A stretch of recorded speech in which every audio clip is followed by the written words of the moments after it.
Good afternoon. The first item of business is a debate on motion number 7734 in the name of John Swinney on Scotland's economy. Members who wish to take part in the debate should press the request to speak button now. And I call on John Swinney to speak to and move the motion. Cabinet Secretary, you've got 14 minutes. Presiding Officer, it's now 5 years since Lehman Brothers collapsed and the United Kingdom, along with much of Europe, tipped into recession. No one should underestimate just how challenging those years have been for the Scottish economy. Construction output fell by almost a fifth. Our GDP fell by 5.6% from its peak in 2008 Q2 to its trough in Q4 2009. This is less than the UK, where GDP fell by 7.3%, but there have still been severe impacts for Scottish businesses and Scottish families. That recession called for dramatic action and for a serious response to the problems of the economy by those who had their hands on the levers of economic growth. Unfortunately, our recovery in Scotland has been hindered by the actions of the United Kingdom Government. In 2010, the Chancellor had a choice. Instead of following our advice about investing in infrastructure, the Chancellor cut capital expenditure. That decision has had a significant and negative effect on our economy. Had capital spending been maintained at 2009-10 levels, this would have produced cumulative increased investment of £7 billion over the 5 years to 2014-15, supporting 19,000 jobs in each of those years. It could have supported hard-pressed sectors like construction, maintained skills and supported confidence. Countries like Germany, the United States, Sweden and Norway took a different approach and have now all passed their pre-recession levels of output. The UK, on the other hand, is still 3.2% below its pre-recession peak, almost 5 years since the recession began. And in my view, a key reason for this has been the approach that's been taken by the United Kingdom Government in establishing the wrong balance in terms of fiscal consolidation and the difficult impact that has been felt on capital expenditure within the Scottish and the United Kingdom economies. Now, in recent months, however, we've seen indications of a brightening economic outlook. GDP in Scotland grew by 1.2% over the 4 quarters to 2013 Q1, compared to a growth of 0.3% for the UK as a whole over the same period. Construction, production and services all experienced growth over the year to the first quarter of 2013. We've seen improvements in the labour market. Data released last week showed that employment had increased by 45,000 over the year, with unemployment falling by 19,000 and inactivity falling by 20,000. Scotland now has a higher employment, lower unemployment and lower inactivity rates than the United Kingdom. Employment has increased by 98,000 since the start of 2010. However, we accept that unemployment and underemployment are still too high and too significant factors in our economy. In youth unemployment, we've seen a fall of 12,000 in the last year, with Scotland's youth employment rate at 57.2%, which is higher than the UK's rate of 49.8%. Business surveys point to an improving outlook into the bargain. Last week, the Bank of Scotland PMI indicated that private sector output continued to expand in August and at the fastest rate in the survey's history. That PMI, along with the recent Bank of Scotland Labour Market Barometer, also pointed to continuing strengthening in the labour market. The Federation of Small Businesses' most recent index also shows improving levels of confidence amongst Scottish small business. Just last week, the World University Rankings placed 3 Scottish universities in the top 100 in the world, with Edinburgh in the top 20. These are positive developments. However, we must keep in mind that the recovery remains in its early stages. As the Scottish Government's chief economist noted in the recent State of the Economy report, alongside the positive recent developments in the global economy, there are still a number of risks that we have to manage. In particular, we need to see a sustained upturn in demand to generate opportunities in employment for all of our citizens. Presiding Officer, last week I set out the Government's draft budget. It shows how we are focused on accelerating recovery through supporting investment by taking direct action to boost employment, create economic opportunity and enhance business confidence, and that we are taking steps to rebalance the economy through boosting innovation, internationalisation and the transition to a low-carbon economy. As I indicated, the UK Government's spending plans have significantly affected our ability to support capital investment in Scotland.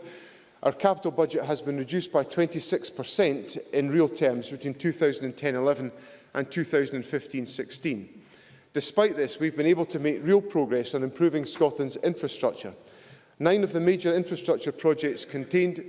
I'll give way to Mr Rennie. I'm glad to see that he made his way back down from Culloden last night. He's made a lot of play on the difference in the economic strategies of the Scottish Government and from the UK Government. But does he not recognise the results are exactly the same? He's talking about 90-odd thousand extra jobs. There's 1 million extra jobs in the UK with a strategy that he has dismissed as being not effective. So how does he equate that? How does he explain that it's exactly the same outcomes, even though he says he's got Plan B? But it's not the same outcomes, because I just said a moment ago to Parliament that GDP in Scotland grew by 1.2% over the 4 quarters to Q1 2013, compared to growth in the UK of 0.3%. Now, 0.3% against 1.2% demonstrates that the actions of the Scottish Government have been more successful in improving economic performance than in the rest of the United Kingdom. And that's something which, I think should perhaps be welcomed. I think Margaret MacDonald wanted to give way. Margaret MacDonald. I was simply asking the Minister, urging him even, to let Mr Rennie explain why not. Cabinet Secretary. Well, I think Mr Rennie's made his contribution. I'm sure we may well hear from him later on. But the point... Well, we'll have another intervention from Mr Rennie. I just wonder how Mr Swinney explains the rise in unemployment in Scotland last month. How does that tie in with his improvement in Scotland? Cabinet Secretary. But there are clearly month-by-month factors that will affect the employment rates, and that's why the ONS suggests that it's valuable to compare statistics on an annual basis, which is precisely what I did to Parliament a moment ago, which on youth unemployment down 12,000 on a year.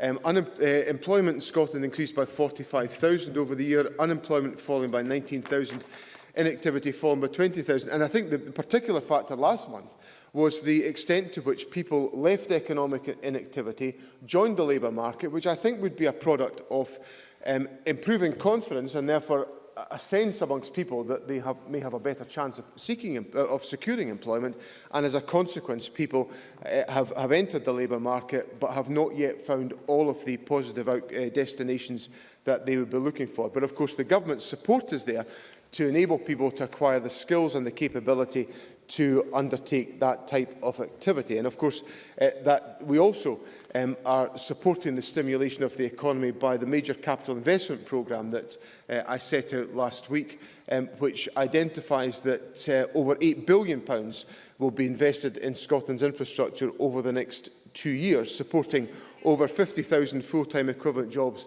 across the economy. I'll give way one more time. Yes. Briefly. Margaret MacDonald. Does he expect after the election that the incoming government in Westminster will cut a bit more? Cabinet Secretary. The Office for Budget Responsibility and indeed the indications that have been made clear by the United Kingdom Government in spending round just at the end of June suggested that, well, we know what the spending figures will be up until the end of 2015-16, but it's been made clear by the OBR and the UK Government that there will be 2 further years of reductions in public expenditure as a consequence of the approach been taken by the UK Government. Now, the Government takes forward a range of different measures to support employment. The 25,000 modern apprenticeship programme, which has been extended into 2015-16 as a consequence of the budget. We reaffirmed our support for the small business bonus scheme in the budget, and the various relief schemes that are worth over £560 million per year in supporting the reduction or the removal of business rates for in the small business bonus scheme, 89,000 businesses across Scotland. And it's interesting to observe the observation of the Federation of Small Businesses, who say that the small business bonus scheme has given thousands of Scottish businesses a real shot in the arm during an incredibly difficult period, and we're glad to have assisted business in that way. The Government also takes forward a range of opportunities to support innovation, the rollout of digital technology, the improvement of opportunities for companies to internationalise their business activity, and just on Monday a very significant renewable energy investment opportunity was taken forward with the consenting of the Maygen proposal that Mr Ewing announced in the Pentland Firth.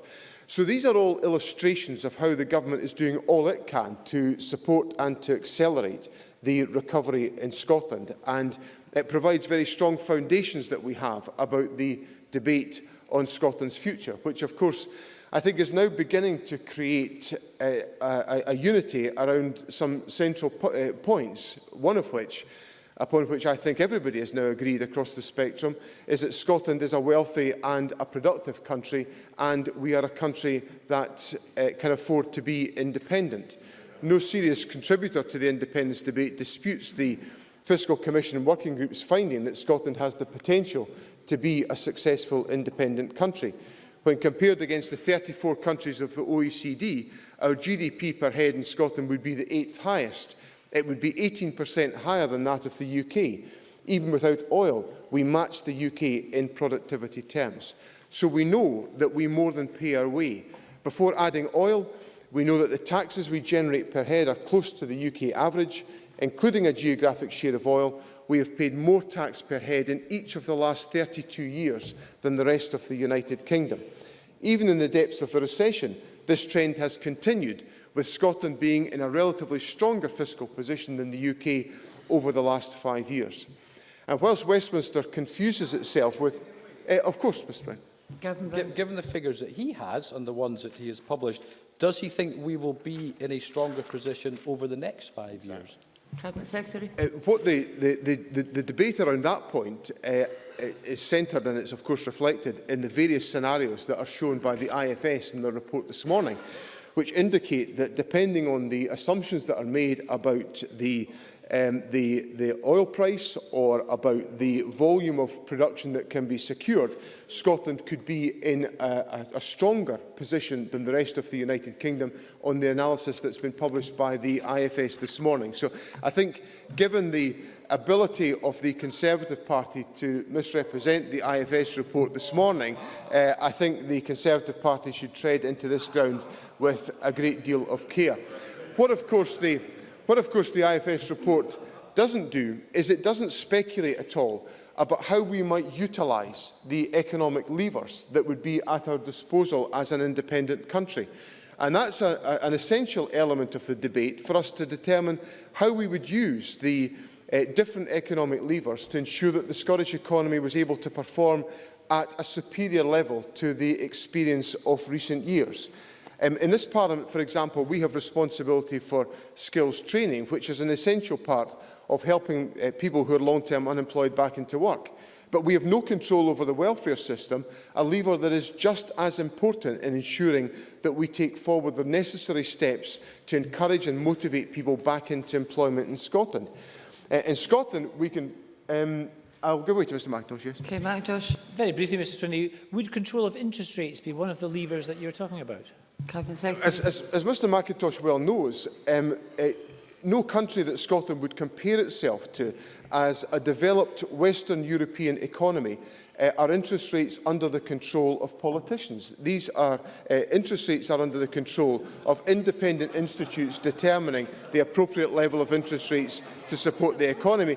But crucially, what we would have would be a range of economic and fiscal powers that are superior to the powers that we currently have at our disposal, enabling us to strengthen the Scottish economy. Presiding Officer, in Scotland we can fund entrepreneurship and innovation, and we can successfully use our grant support to attract companies here with very great success on the whole area of inward investment. But until we have full control of business taxation and the ability to shape the business environment, we will struggle to counteract the gravitational pull of places like London. And if we want to tackle the inherent inequality in our country today, which is a product of the management of the United Kingdom, we have to act to ensure that we use the levers of economic discretion and power that would be available to an independent country. So, Presiding Officer, this government believes that its record in tackling the economic problems delivered by the recession has been strong to get Scotland on the route to recovery. We realise the importance of ensuring that we maintain a strong focus on delivering that recovery, and we look forward to the opportunities of independence to shape the economic future of our country. And I move the motion in my name.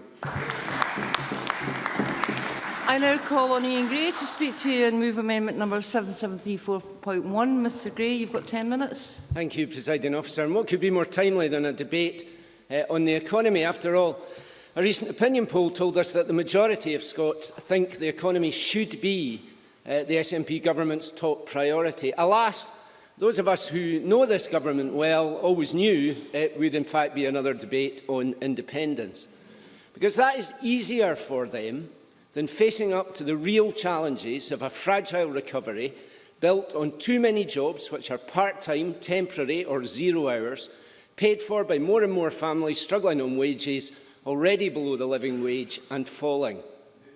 It's easier for them than facing up to challenges of globalisation or demographic change or pension liabilities. But these are the real economic challenges every single developed country faces. The ones Alex Salmond's adviser, Alex Bell, told us this week that he could not get the SNP to acknowledge until he was replaced by someone who would advise a little less and do what he was told a little more. So what does make a successful economy in the 21st century? A combination, surely, of skills and knowledge and a workforce which is valued and respected, the encouragement of entrepreneurism and innovation, access to the greatest possible capital, both financial and intellectual, free access to the widest possible markets, a stable currency, the ability to survive economic shocks through scale and by avoiding dependence on a single market or commodity. So Scotland stands then, a small country, but with a big tradition in intellect, innovation and invention, with world-class universities, with power over our own training, skills and education, but also with unfettered access to a market 10 times the size of our own, a stable currency backed by the resources of the Bank of England, access to research funds, technology strategy funding, green technology investment, a defence procurement budget, pension funds and investment funds far greater than those we might command ourselves. And though it was far from painless, we survived the greatest global crisis in the history of banking, even though 2 Scottish banks were at the very centre of it. Patrick Harvey. I'm grateful to the member. From this glowing list of attributes that we enjoy in the current climate, what on earth has been going wrong all of these years, even before the current recession, the chronic inequality in our society? How does he explain it in a country with all of these attributes and a wonderful union that's doing everything right? Ian Gray. Well, Mr Harvey's question is really a question of political will, and if he looks at those poverty statistics, he will see that in the years between 1997 and 2007, that gap reduced. It has now stopped that reduction. It's political will that matters. You know, in 2008, and Mr Swinney referred to 2008, the First Minister, surfing the arc of prosperity, fetched up in Dublin and told the Irish government, "I'm sure that most of Europe's finance ministers would give at least one limb to have Ireland's policy problems rather than their own." And he criticises the OBR's predictions. A year later, some of those finance ministers would have given a limb for the strength we gained from access to UK resources in the banking crisis, and perhaps another now for the opportunities that social, political and economic union with the rest of the United Kingdom gives to us. This is the best of both worlds, and why jeopardise it? Now, the SNP assert that we would lose none of these advantages, but the evidence says otherwise. When Czechoslovakia broke up, it had a currency union. That lasted 6 weeks before it was destroyed by capital flight from Slovakia. And those 2 countries kept an open border, but they still saw cross-border trade plummet. It is just common sense to avoid any barrier between our economy and its customers. And last week, research warned us that the cost of borrowing would rise in an independent Scotland. And today, the IFS tells us what John Swinney himself told his cabinet colleagues, that a separate Scotland, overexposed to the volatility of oil price and production, would mean cuts in services and rises in taxes. And even renewable energy. Margaret MacDonald. Very briefly, before we lose the point, and I take everything the member said about Slovakia and the Czech Republic, but has he checked on it now? Ian Gray. I've certainly checked on the facts that I've just given. Those are the things that happened when those countries separated. And even when it comes to renewable energy, the SNP's path to the reindustrialisation of Scotland, that depends entirely on the British single energy market and a customer base largely in England. It is a laudable aim. Why risk it? You know, yesterday the First Minister talked about the confidence to make our own decisions. This is about having the self-confidence to share risk and reward and believe in our capacity to flourish. It is nationalists who argue that Scotland is somehow too small, too poor and too oppressed to succeed in the United Kingdom. They've been at it for 300 years. How about this? We are an obscure poor people, though once of better account, removed to a remote corner of the world without name or alliance. Now we are slaves forever. That was Lord Belhaven arguing for independence in 1707. But we can hear Belhaven's angst. We can hear Belhaven's angst channelled by Mr Swinney in his protestations of powerlessness today. I believe in Scotland. I believe in our skill and craft and knowledge. I believe in our imagination, our capacity for innovation and invention. Order. I even believe in our capacity to listen to other people's ideas. And I believe that we are good enough, smart enough and should be determined enough to seize the opportunities we have right now with both hands. I'm sorry, I've taken enough. We have the best of both worlds and our obligation is to make the most of it. That's what the Scottish people mean when they say the economy should be our priority. We used to have debates on the economy in this Parliament, about matching skills to the needs of the new economy, about driving innovation in our universities and commercialising it out into the world of wealth creation, about how we could create new sources of funding to unleash Scottish ingenuity on the world. You know, last week, Scottish Enterprise published a review of its support for growing businesses, 187 pages of it. And on every page, all of the support they offer those growing companies goes back to the days of Smart Successful Scotland. Smart funding, SPUR funding, proof of concept, the co-investment fund. That's how we created companies like Wolfson Microelectronics and Touch Bionics 10 years ago. And the SNP, he was doing it today, trumpet success in attracting foreign investment. But that's down to Scottish Development International strategy, started back in 2001. Even in renewable energy, the key facility EMEC was launched 12 years ago. Where are the new ideas? Instead, key economic projects like the rail links to the airports and the Air Route Development Fund have been cancelled. We do have 25,000 apprenticeships. Mr Gray is not but we giving can't way, match Mr them to Ewing. skills shortages in engineering, construction and oil and gas industries. And when we do build schools or hospitals or bridges, we manage to exclude Scottish companies and fail to take young Scots off the dole queues. Yes, we do. And I tell you this. I have a point of order. Which companies he is referring to. I can certainly specify a school in my constituency built on a shortlist of 5 Irish companies with not one single Scottish company on the shortlist. And business tell me that happens everywhere. And I tell you this, sending the First Minister to movie premieres and golf tournaments doesn't add up to a global connection strategy either. The only idea this government has is independence. Their only idea is independence. Yet, an independence, Mr Swinney says, would give him economic levers. But which is the only economic lever he would pull? A £400 million windfall corporation tax cut to big business. Scotland, the last redoubt of the Laffer curve. An economic theory that was actually written on the back of a paper napkin. Discredited in every finance ministry in the world, except Mr Swinney's. And yet, no, I'm sorry, and yet, I'm in my last minute, and yet, even this, someone else will decide.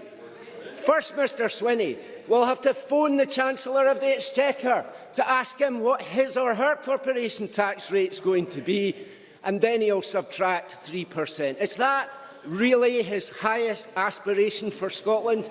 Is it for this that Scotland is on pause, letting our economy bump along and 200 Scots languish unemployed while we wait?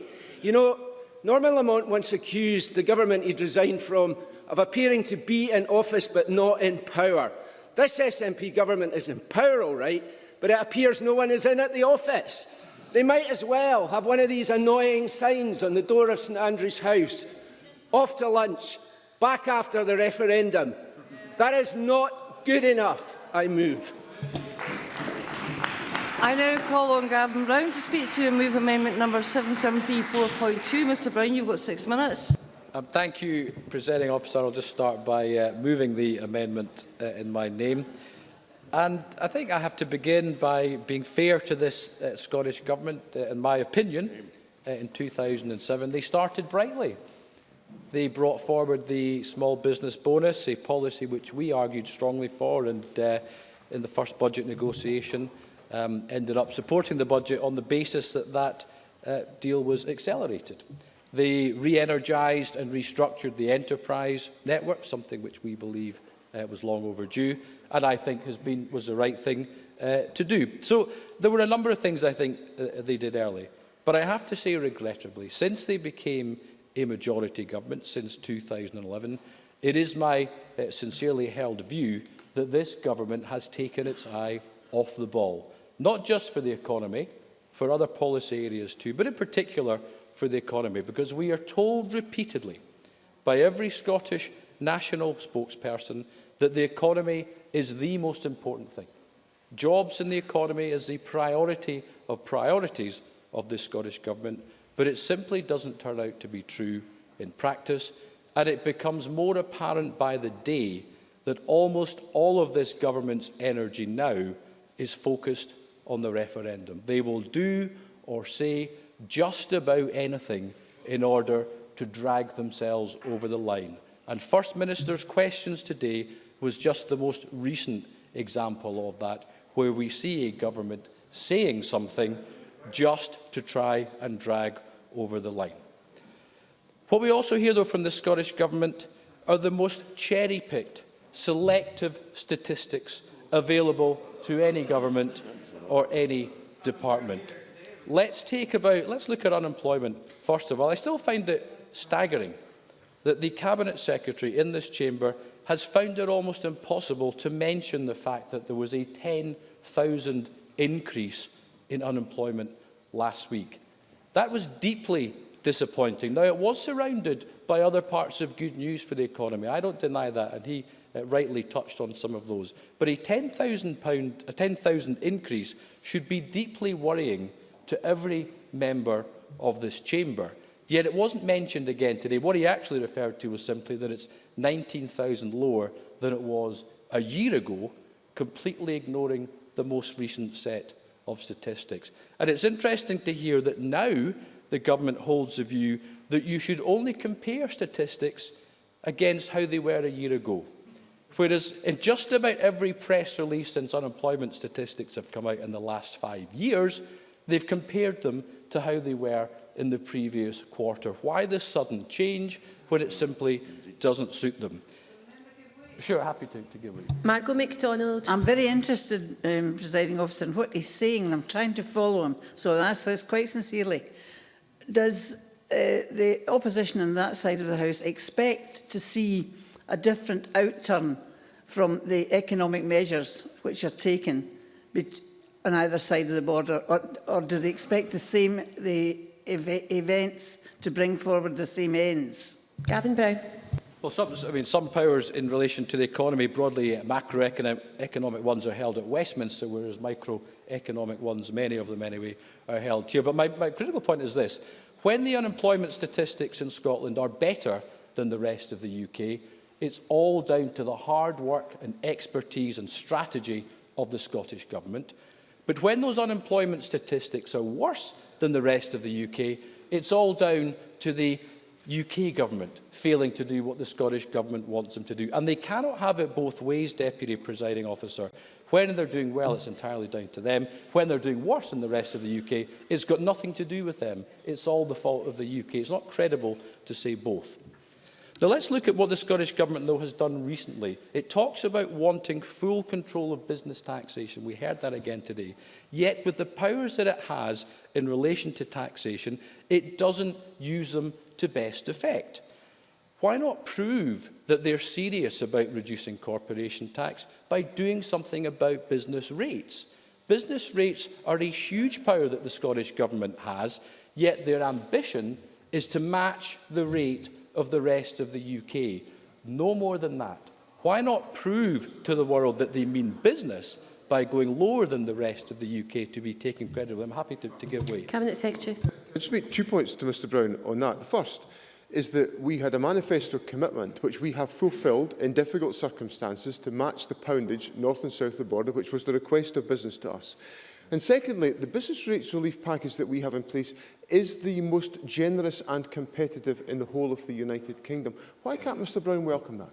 Gavin Brown, I'm afraid you're in your last It goes minute. back to how I opened. They started well with the small business bonus, but since then, they have done everything in their power to make it the least generous set of reliefs in the country, bringing in the retail levy, which Mr Swinney doesn't want to talk about, bringing in the empty property tax, which Mr Swinney doesn't want to talk about, demanding that the UK government does something for the hospitality industry on VAT, but point-blank refusing to do anything for the hospitality industry with business rates, demanding the UK government does something with VAT for the construction industry, point-blank refusing to do anything for the construction industry when it comes to business rates. I moved my amendment at the beginning. Presiding Officer, I'm happy to close on that note. Thank you. Many thanks. I now call on Alison Johnson to speak to and move Amendment 7734.3 in the name of Patrick Harvey. 6 minutes, please.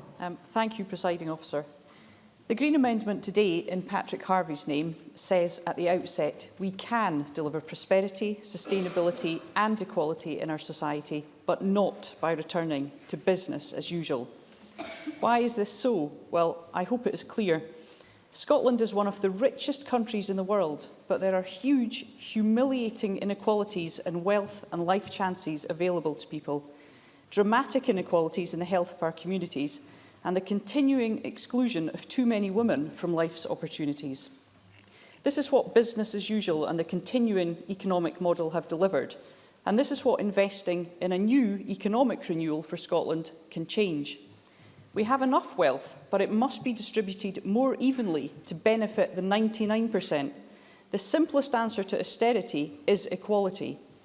There is so much more we can do to give those who want a better job, more skills in education, a family life, or to contribute to our neighbourhoods the opportunity to do so. And what would an equal, jobs-rich, resilient economy for Scotland look like? How do we get there? The Scottish referendum has not, as some suggest, led to stagnation in action and put Scotland on hold. Instead, we've seen thousands of people discuss what could change, how Scotland can be better. And most of these creative thoughts are informal. They're between people, and some are captured in projects such as the Jimmy Reid Foundation's Common Wheel, Oxfam's Humankind Index, or the work of transition groups across the country. We've never had so much debate about how things are done currently and how they might be done differently. Last week, EET Committee heard evidence from the Enterprise Research Centre, a university-based institute producing the evidence base for policy making. They find that the majority of jobs in the UK are created by small firms of less than 50 employees. Small business share of employment has tripled since 1998, though many do still stop trading within their first few years. But we also heard, astoundingly, that the rate of job creation by small firms was not affected by the crash. Small businesses have displayed incredible resilience throughout the downturn by continuing to create jobs and lose them at the same rate. In fact, the FSB have shown with UK labour force survey data that between 2008 and 11, 88% of people moving from unemployment into private sector employment found work in SMEs compared to 12% in large businesses. It's clear that employment in small firms is the most important route to employment for the unemployed and economically inactive. Economic renewal in Scotland should be founded on small businesses. Supporting them is a challenge because the sector is diverse and has many different needs. The term SME is too broad. It includes micro-businesses of 1 or 2 and those with 250 employees. We need separate champions in government for micro and medium businesses and for women too. Women are a driving force in Scotland's economy. Yet Scotland's rate of female business ownership are persistently low. The Enterprise Research Centre points to evidence suggesting that Scotland would have another 108,000 plus businesses if women's business ownership rates equalled that of men. And there's considerable ambition and aspiration among women. The STUC and Women in Scotland's Economy Research Centre have suggested that many women are economically inactive, as there is little financial benefit from working when childcare costs, among the very highest in Europe, eat up a massive proportion of any wage. The Government is proposing an extension of childcare, and I do welcome this, but a transformative approach to childcare would provide employment for many and enable more women to pursue education and employment. Mothers will find it very difficult to set up business without being assured that they have first-class childcare support.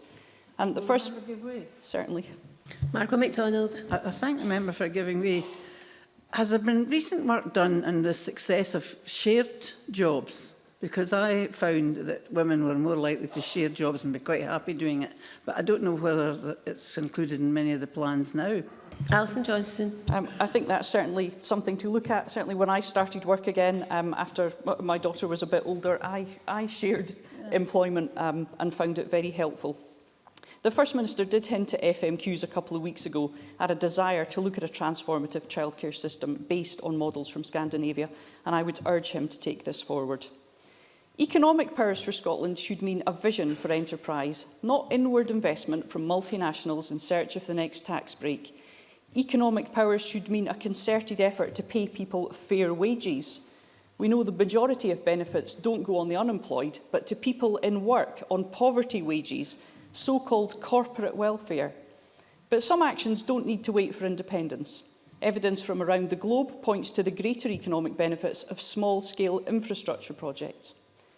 The Government's motion today talks about more than growth as the purpose of the economy, and that is why I will support it tonight. People in society shouldn't be held to ransom by a casino economy designed to benefit big business. Scottish independence is a chance to change that, but it remains a battle to be won. And what would be different if the Government's sole purpose wasn't sustainable economic growth? If as much regard was given to well-being and health outcomes as economic growth, then cycling and walking would be given an appropriate slice of the budget, and insulation projects would be warming people's homes and reducing fuel costs now. But it isn't either-or. Such investment would do much more to strengthen and make the economy more resilient.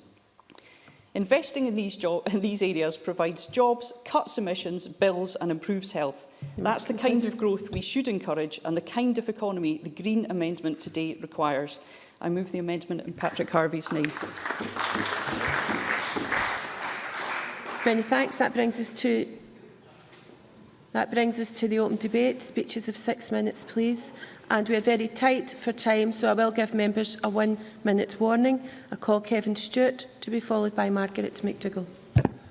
Thank you, Presiding Officer. The motion today talks of the underlying strength of the Scottish economy, and I'm going to concentrate a lot of my speech on that underlying strength. And beyond that, I'm going to talk about the experiences that I've had in the past few weeks in talking to businesses here in Parliament and at home in my own constituency.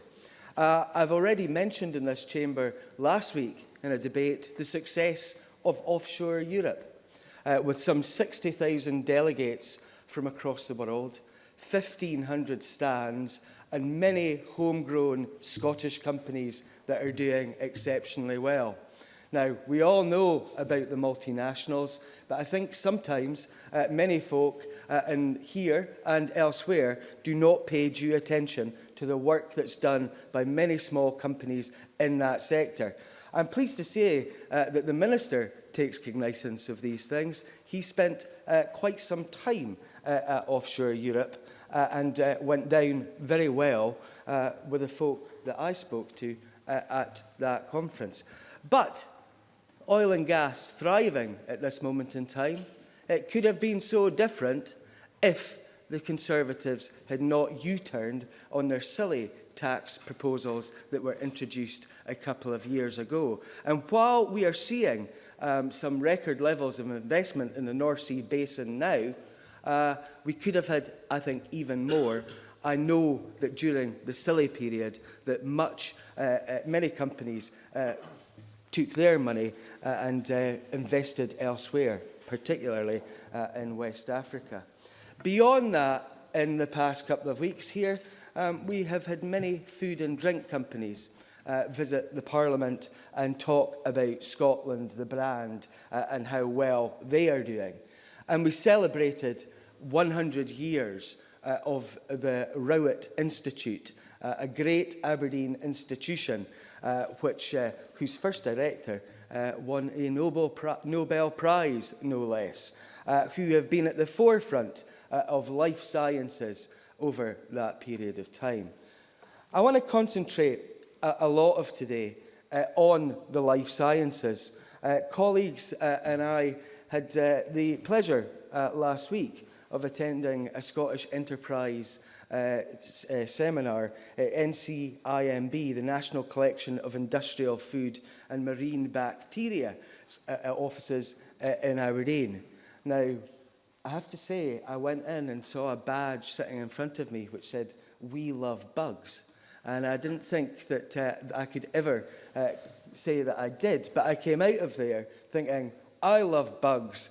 I love the life sciences industry, and I love what is going on here in Aberdeen in the northeast of Scotland.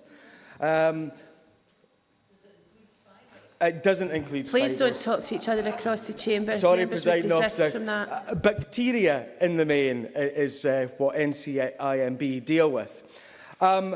The Scottish Government Life Sciences Key Sector Report in November 2009 said, with Scotland's competitive advantages in areas such as medical devices, pharmaceutical services, stem cells and translational medicine, we are focused on growing the company base in life sciences. We currently have a situation where commercial companies have a turnover of £3 billion annually. Between 1998 and 2010, we have seen 4.3% compound annual growth in this area and employee growth of some 18%.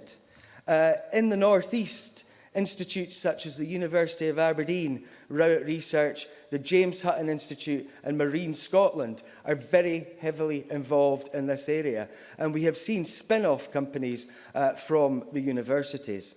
The companies involved, such as Torex, Nova Biotics, NCIMB, GT Biologics, Syracuse and Oceanics, are doing a great service to our economy, not only in the North East. I certainly will. From Dennis Mr. Robertson. Thank you, Presiding Officer. My friend and colleague Kevin Stewart is talking about Aberdeen and the North East, but would Kevin Stewart acknowledge that the work being done within Aberdeen and the North East is actually global, and it's got a global reputation here in Scotland? Kevin Stewart, and you're in your last minute. I would agree completely and utterly with Mr. Robertson. This is a global industry, and we are seen in the North East and in other parts of Scotland as being leaders in this field, and long may that continue. We heard talk of the biologics revolution, which I think is extremely interesting, and heard research which is using DNA from sharks to make big inroads in terms of research. I think that these industries that I've spoken about are, without a doubt, the underlying strength of the Scottish economy. But I do think that the Scottish economy could be so much better. And I think in order to achieve that, we need all of the levers of power in this place so we can continue to grow these industries and the many others that do so well in our country. Thank you very much. I now call Margaret McDougall to be followed by Joan McAlpine. Thank you, Presiding Officer. The Scottish economy is a vitally important subject and one that requires this Parliament's full attention. It therefore saddens me that the Scottish Government's motion placed before us today, and what we've heard so far, seems to be more about independence rather than the Scottish economy. So I assume that that is the focus of the debate and that Scotland is still on pause. It's becoming increasingly obvious that this appears no longer to be a government but a campaign vehicle, which instead of focusing on the real issues would rather use every debate in this chamber to focus on independence. Currently, none of the bills listed in this year's programme for government are setting out radical plans to support economic growth and provide jobs. This government is taking its eye off the ball in pursuit of a single-minded issue. If you would just give me a minute to proceed, thank you. I'm happy to participate in a debate about the Scottish economy if we discuss an economy strategy and what we will do to stimulate the economy with the powers we currently have. Somebody. Mark MacDonald. I thank the member for giving way. Would she accept that you do not necessarily require legislation in order to drive economic growth? Margaret McDougall. But what we need to do is use the powers that we have. We should be using this debate today to highlight issues that matter to ordinary Scots, such as investing in an educated and skilled workplace force. Throughout Scotland, 1 in 5 of our young people are unemployed.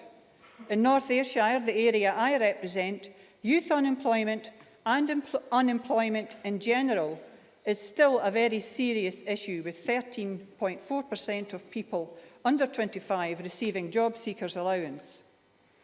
I don't imagine the Audit Scotland report, which shows that there are now 48,000 less college places, a 16% reduction in 1 year, fills these young people with confidence, nor would the news that colleges face a further 11% reduction in public funding by 2015. This isn't conducive to creating an educated and skilled workforce.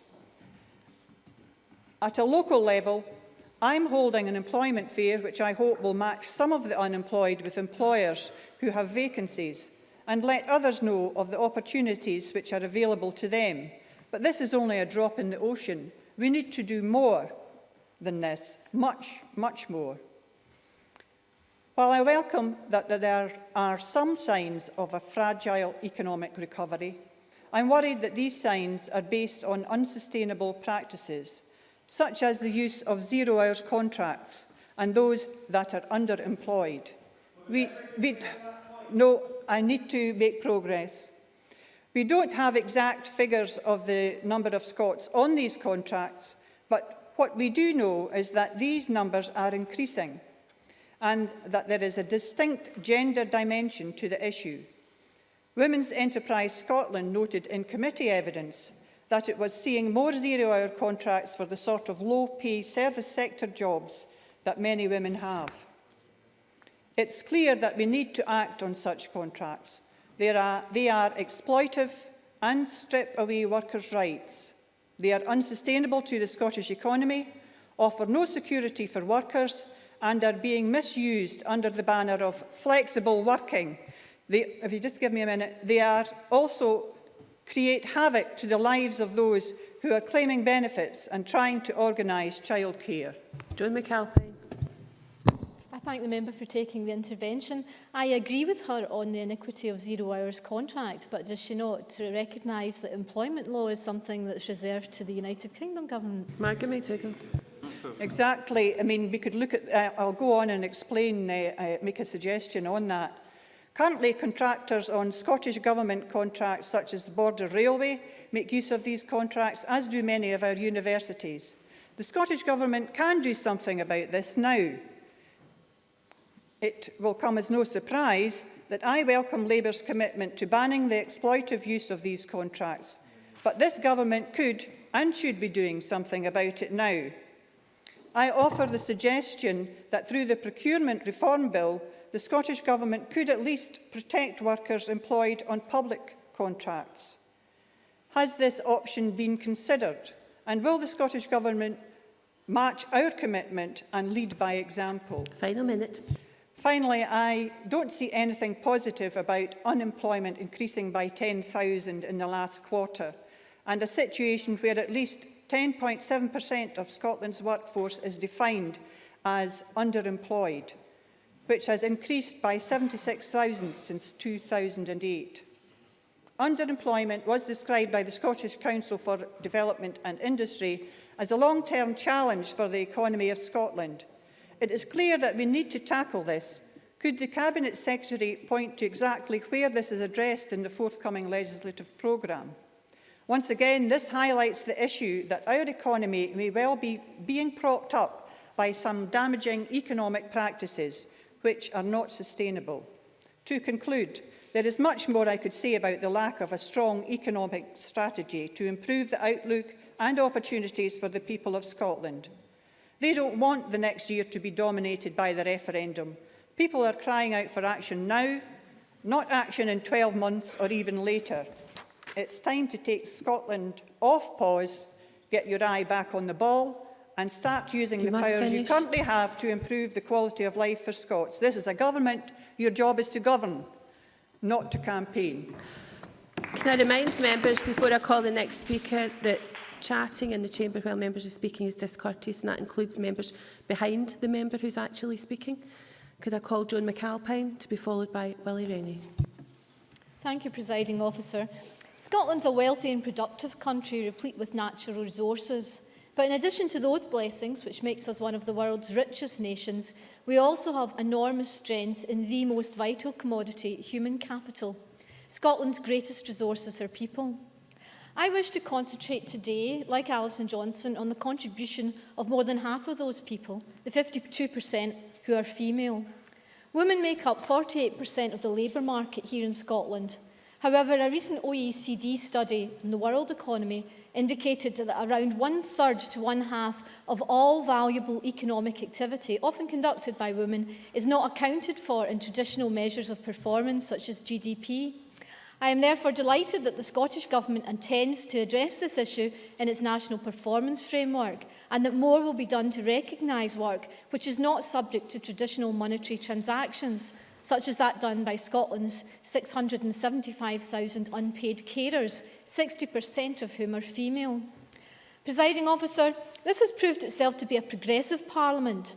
If it made all the decisions about Scotland as opposed to just some, our country would be more prosperous and more equal. Women in particular would benefit because for all the considerable advances we have made, women have not yet achieved full equality under Westminster Government. For every pound a man in the UK earns, a woman takes home 85 pence.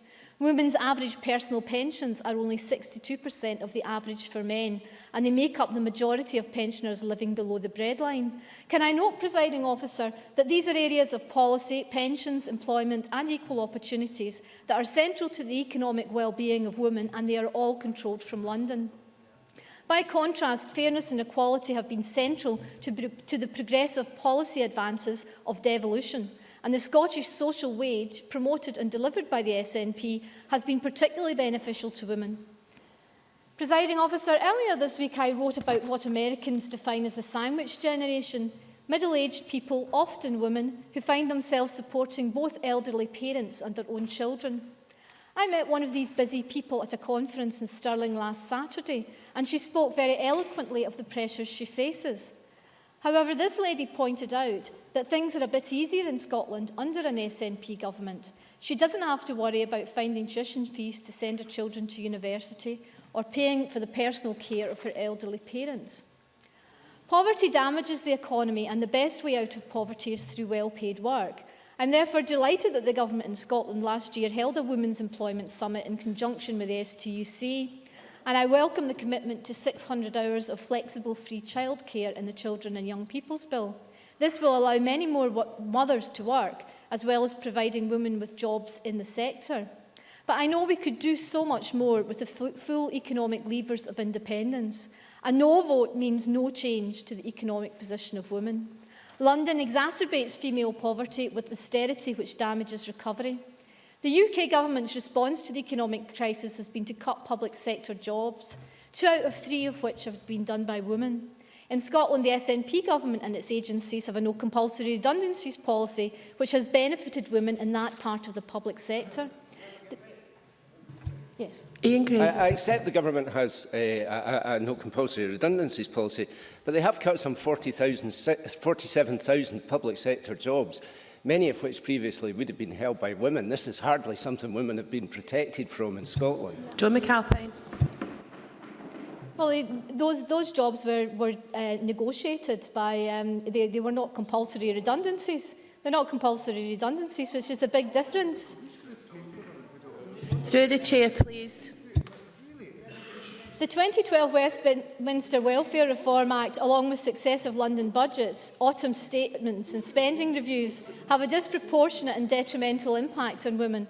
According to the Fawcett Society, 1/5 of women's income is made up by welfare payments and tax credits, compared to 1/10 for men. That means benefits make up twice as much of women's income than men. To date, a total of £14.9 billion worth of Westminster cuts per year have been made to benefits, tax credits, pay and pension. Presiding officer, a staggering 74% of this was taken from women's incomes, according to the Fawcett Society. And that calculation was done before George Osborne announced a further £10 billion of welfare cuts made by 2016-17. With control over benefits here in Scotland, we could ensure that women are economically active. And with control of the equalities legislation, which the Fawcett Society has warned is being rolled back at UK level, we could examine ways in which the economic position of women could be enhanced in Scotland. Presiding officer, I was particularly struck last week by Professor Sarah Carter's evidence to the Economy, Energy and Tourism Committee, which has already been alluded to by Alison Johnson. She said that if the rate of men's business ownership was equalled by women in Scotland, we would see an increase in the Scottish economy of 5.3% or £7.6 billion. That's a staggering figure, but it can only be achieved in a society that supports women. And that will be a society that promotes equality and fairness. An independent Scotland will do just that. We can improve on Westminster.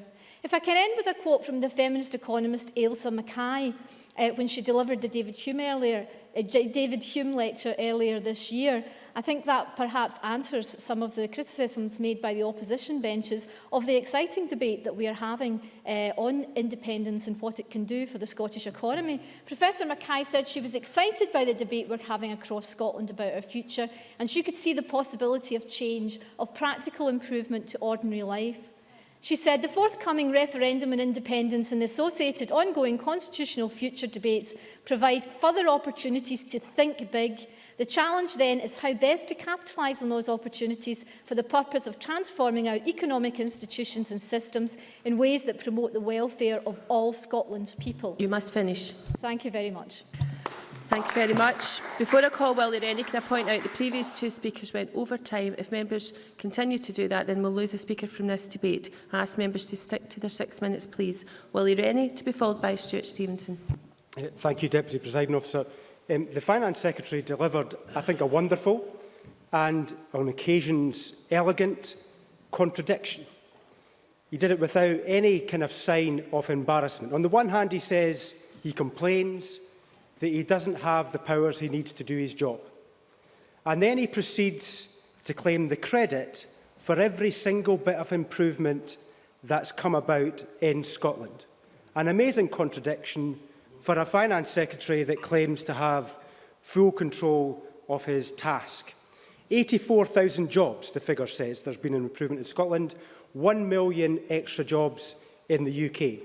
Now, that is an exact Barnett share of the UK jobs. So if he wants to take the credit for the slight marginal differences he says there are between Scotland and the rest of the UK, and is going to give credit to the rest of the UK for the UK government for those improvements, then perhaps we could agree on that. But I suspect he's trying to take credit for every single job that's created in Scotland, even though he says he doesn't have the powers to do so.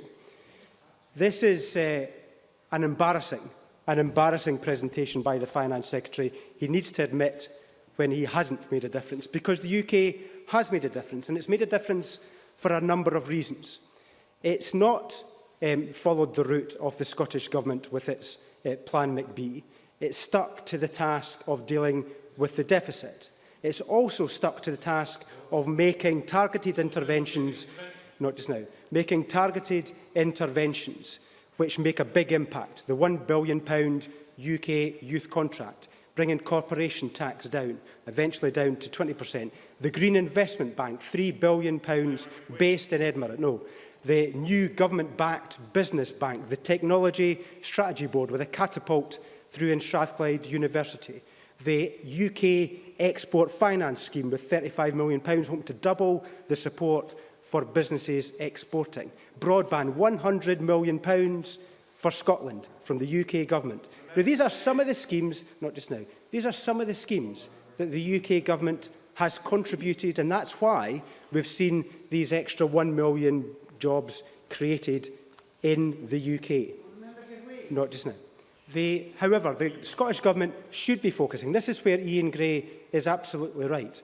That the Scottish Government, instead of obsessing about independence, the Scottish Government should be looking to see what it can do in Scotland right now. For a start, it could reverse the cuts to Scotland's colleges. We've asked for that repeatedly. We've discussed that with John Swinney in repeated discussions over the budget, and I hope we can make a bit more progress this year. The £25 million cut had a detrimental effect on our colleges, 80,000 plus part-time courses lost. That's having a big impact on skills, which has a contribution to our economy.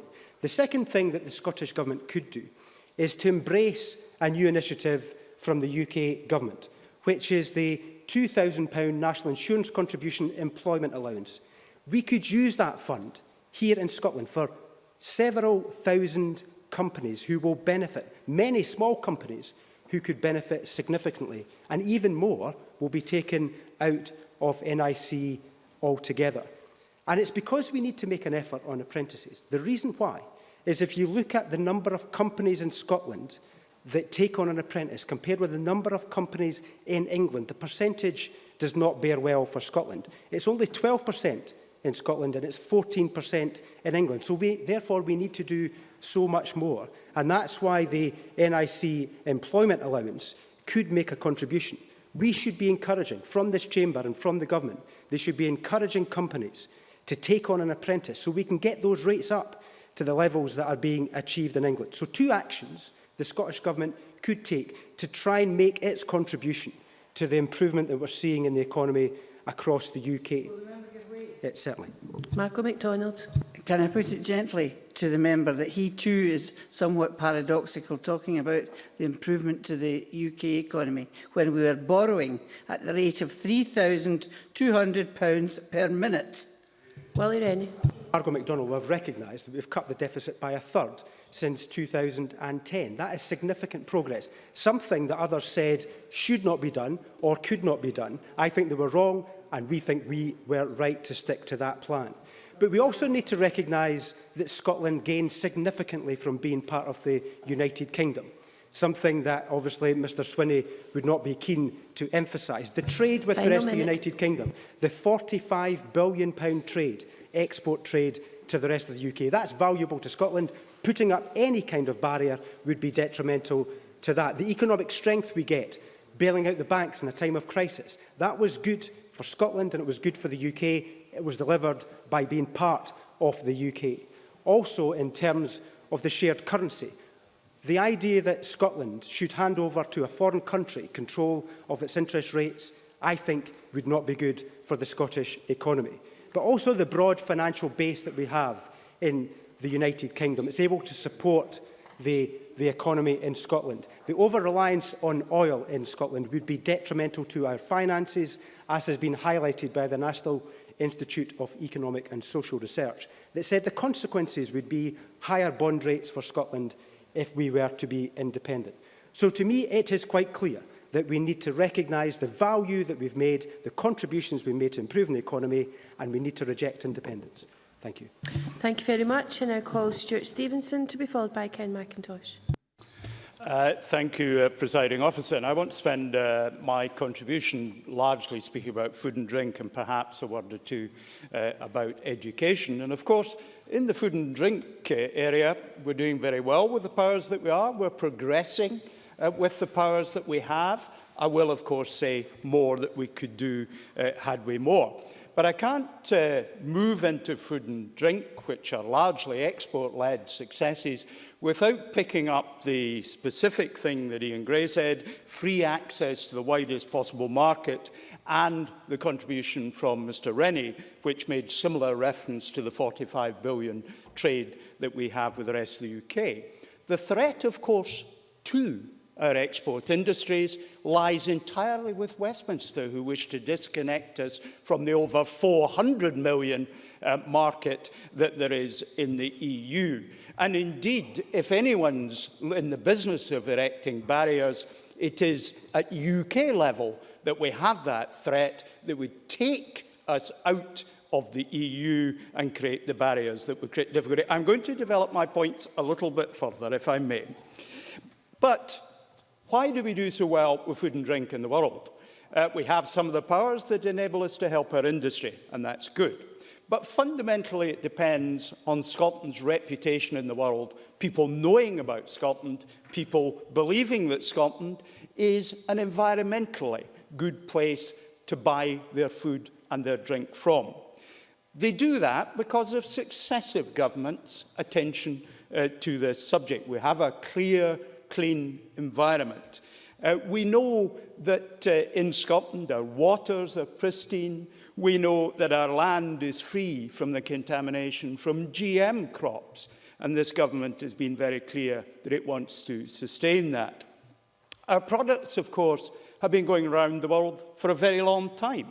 The Liberals once did something useful for the Scotch whisky industry in 1915 when the Immature Spirits Act was passed by Lloyd George as Chancellor of the Exchequer. Mind you, the Act was drafted by his official, James Stevenson. Yes, he was a relative, of course.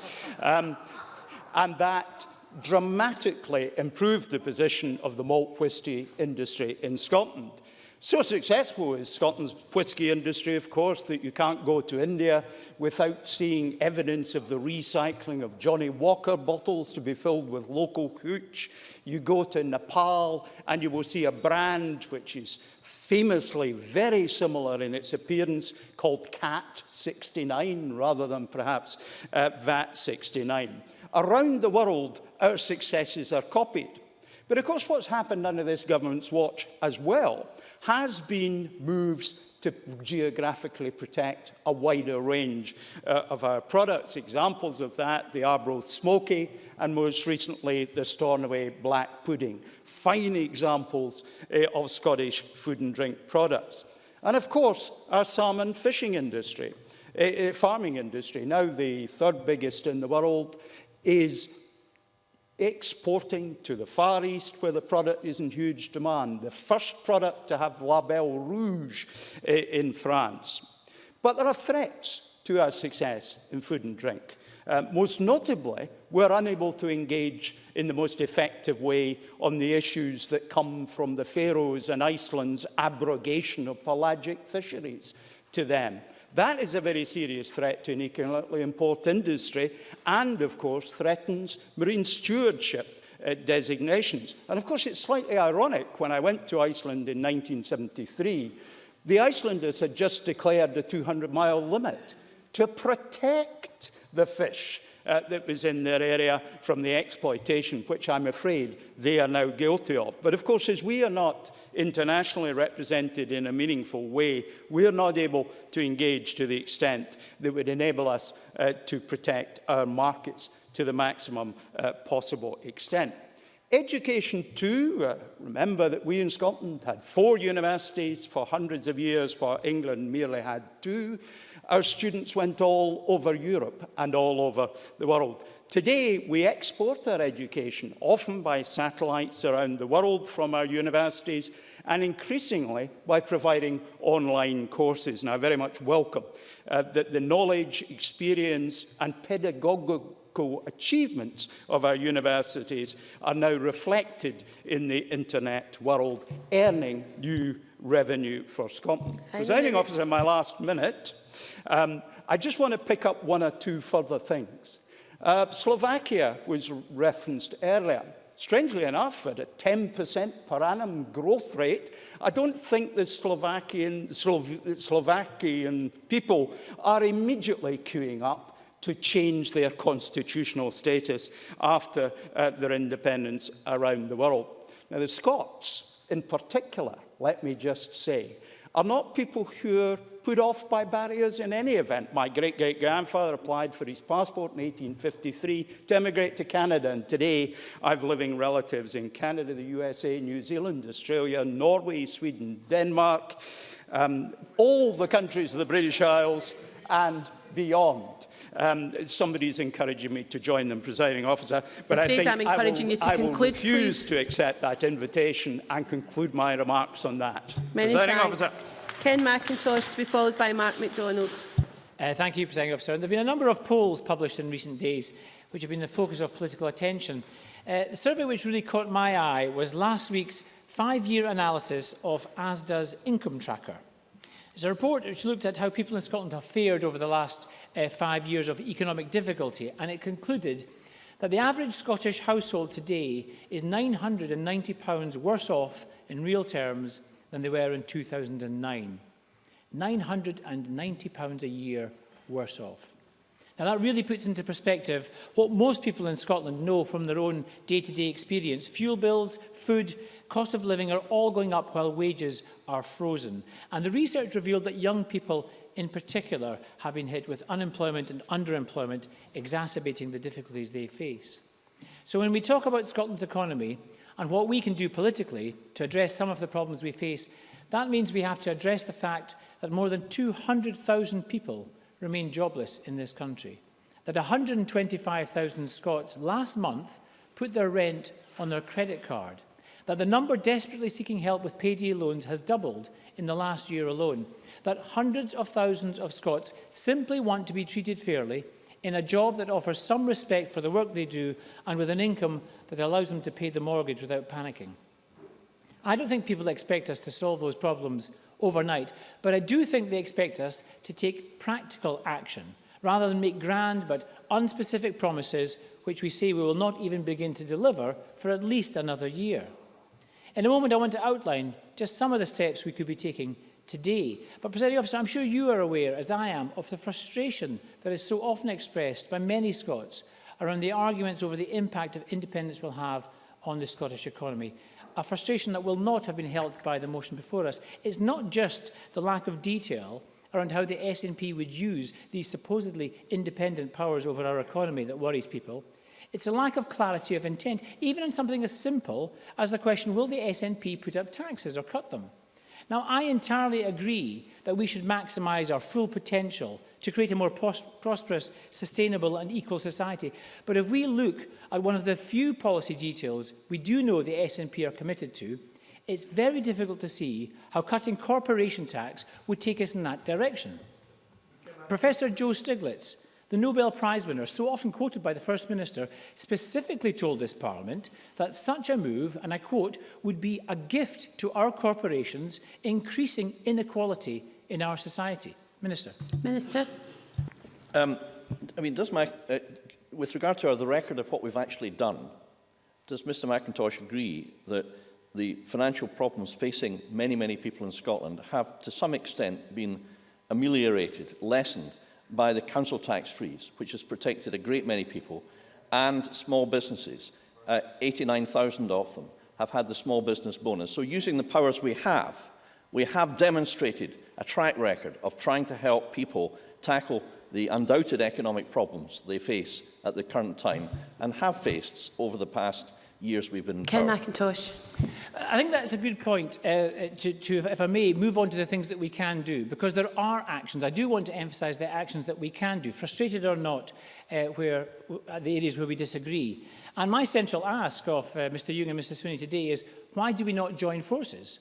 Why do not all members in this Parliament join forces to use the enormous range of powers that we have in this Parliament to act progressively to build that new Scotland. And the starting point, if I may say so, would be investing in the skills, training and education that will make Scotland a more productive economy, that will make us, as Scots, more employable. We used to talk in this Parliament of building a knowledge economy, of rejecting a low-wage, unskilled, jobs-at-any-price approach. Now, that means supporting a vocational as well as an academic approach to education from an early age. It means lifting further education to something approaching parity with higher education, not demoting our colleges. We need to rebuild trust and confidence in our economic institutions. And that could mean starting by making them more accountable. We could do worse than start with our transport infrastructure, with a regulated bus system, a different form of cooperative ownership for a rail network. If people trying to get to work across Scotland are feeling squeezed by the rise in bus and train fares, then we need to introduce mechanisms that will reflect that public concern and keep fares to a minimum, rather than line the pockets of private shareholders. Sorry, yes, I'll take the intervention. Bruce Crawford.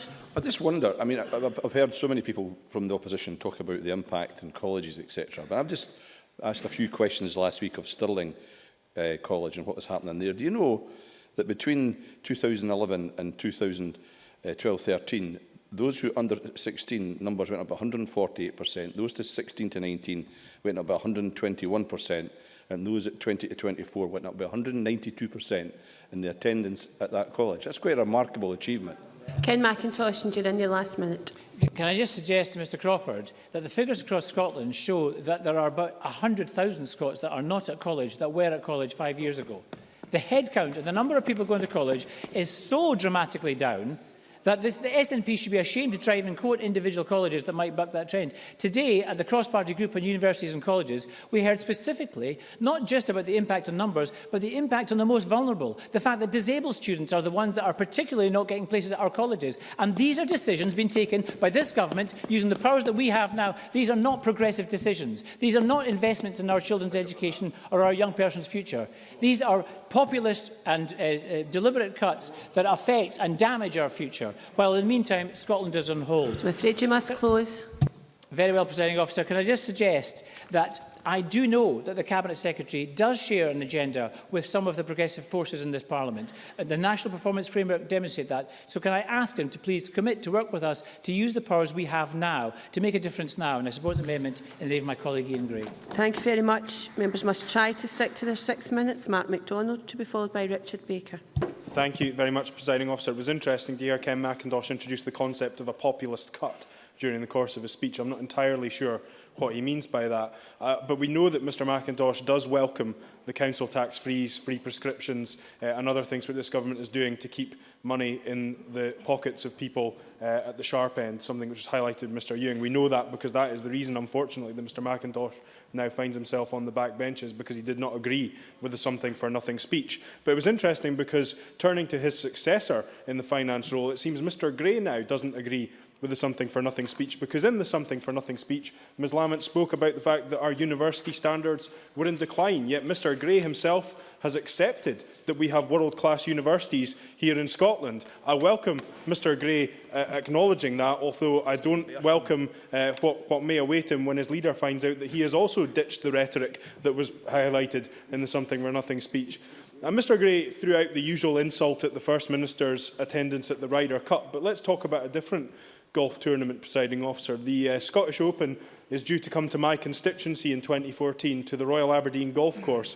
It's estimated that that will generate around £10 million for the local economy of Aberdeen.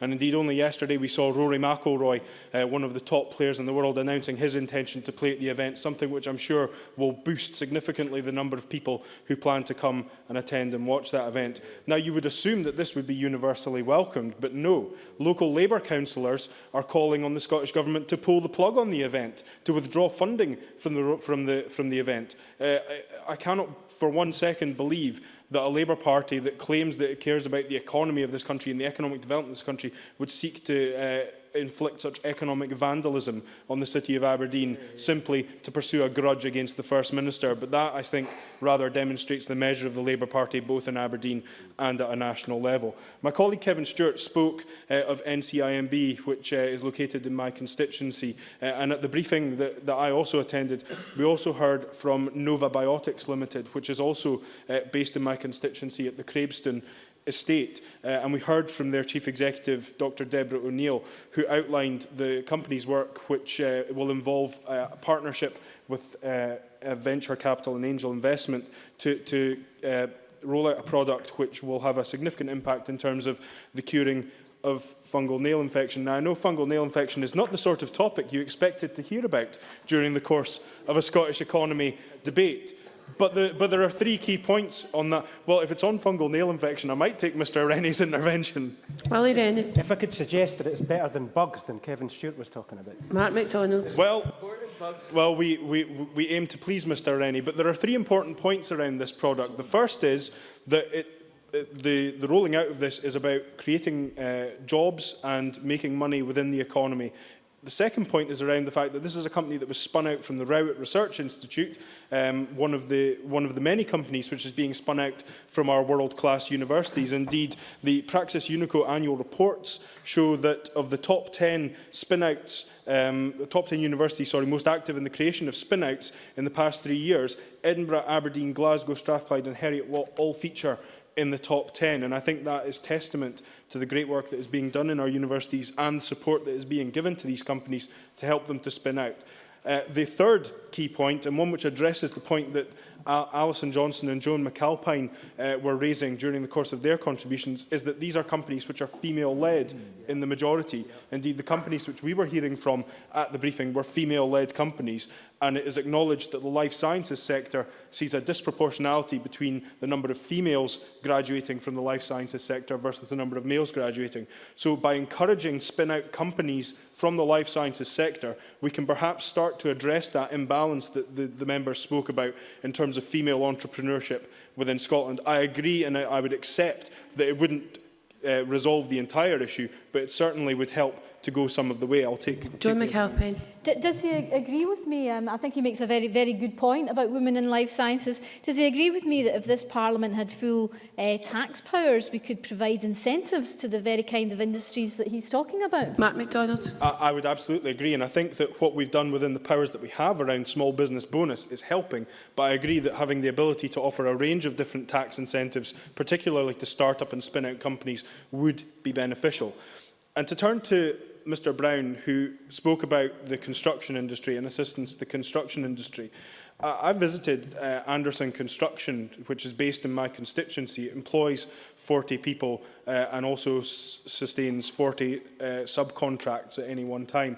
And the Chief Executive, Kenny Anderson, highlighted to me that the most important thing that you can do to help the construction industry is through direct capital investment. So while Mr Brown talks about, you could offer a wee bit more rate relief to the construction industry, the very clear message from the construction industry is that direct capital investment, that very thing that his own Chancellor of the Exchequer is choking off, is what is required by the construction industry. And would Mr Brown take that argument to his Chancellor, although his sedentary remarks would appear to indicate that he's simply going to act as a further apologist for the austerity regime rather than take back the very serious concerns of the construction industry? And that's why it's important that we have the powers here, Presiding Officer, because power for power's sake is not what we're about. It's power as a means to deliver something better, to deliver a better regime for business, to deliver a stronger economy for Scotland. The opposition parties need to raise their game in terms of their ambition and imagination for the future of Scotland. With the powers here in Scotland, we can deliver for the Scottish economy a much brighter future. Thank you very much. I call Richard Baker to be followed by Jamie Hip. Thank you, Presiding Officer. As the Government motion and our amendment indicate, the issue of our economy will be the central issue in the independence referendum, and that has been reflected in the debate thus far. And what's been striking in the Scottish Government's position is that despite their virulent opposition to the continuation of the United Kingdom, they have been so anxious to communicate to the electorate that when it comes to the key levers of the economy, nothing will change from the status quo.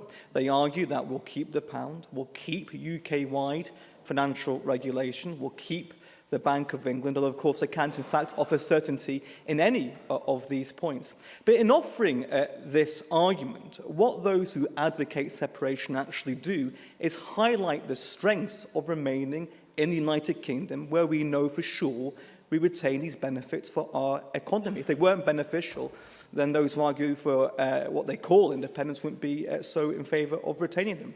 And remaining with these shared institutions of the UK is crucial to key sectors in our economy, such as financial services, particularly here in Edinburgh. And also, it's so important for us to remain in a single energy market, as Mr Gray pointed out earlier on. And given I'm a member for the North East, Margaret MacDonald. Margaret MacDonald. I'm interested very much in what the member is saying. He's taking the subject seriously.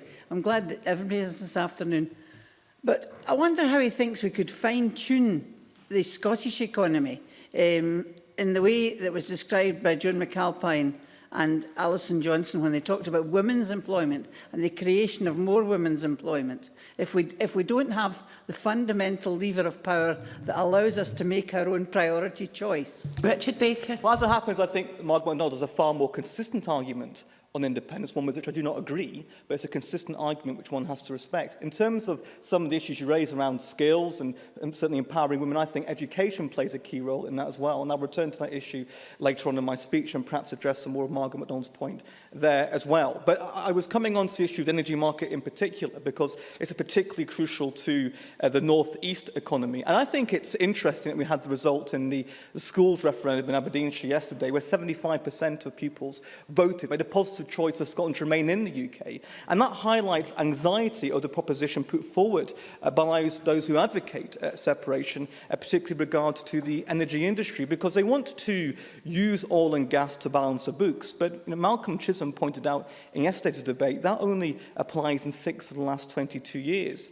And we have to question as well how confident the government is itself about the North East economy, surprisingly, because I asked Derek Mackay today about the issue of business rates in Aberdeen, about the business rates incentivisation scheme. And in response to me, he argued that far from being a success story, he thought Aberdeen was, that in fact the rateable value of properties in the city has fallen. That's an extraordinary claim. I doubt if it's accurate. But if that was the case, I think it means the sums for separation don't add up to an even greater degree than we previously thought. But what we do know is that with the powers they already have, ministers aren't taking the action they should do to ensure we realise the full potential of our oil and gas industry.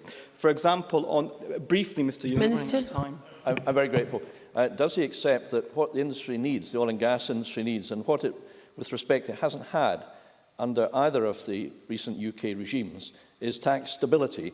Over the lifetime of major projects, they have had 3 tax hikes, which has undermined confidence throughout the world. Richard Baker. It's extraordinary to hear the Minister supporting stability, giving his proposition to move to an entirely different system of taxation. And of course, the Minister can't even say, he couldn't tell us how they would pay, for example, for decommissioning. No wonder so many in industry are deeply concerned about what the Scottish Government's putting forward. But it's not just in terms of the future, in terms of taxation, important as that is, it's in terms of supporting local infrastructure as well. And so it's very wrong for ministers to scrap the Aberdeen Crossrail project and to delay until 2020 improvements at the Huddigan roundabout, which cost local businesses tens of millions of pounds in Aberdeen every year. And this comes to the point about skills gaps. We know about skills gaps facing the oil and gas industry in the North East, and yet this Scottish Government, despite what Mr Crawford said when he was here, they've slashed funding in colleges. I need to make progress, Mr Stewart. I do apologise. I've only a minute and a half left. They've reduced funding for local colleges, and therefore there's over 100 fewer staff at Aberdeen College in 2011 than there were in 2006. This inhibits the potential of our college to train local people on the skills and needs for that industry.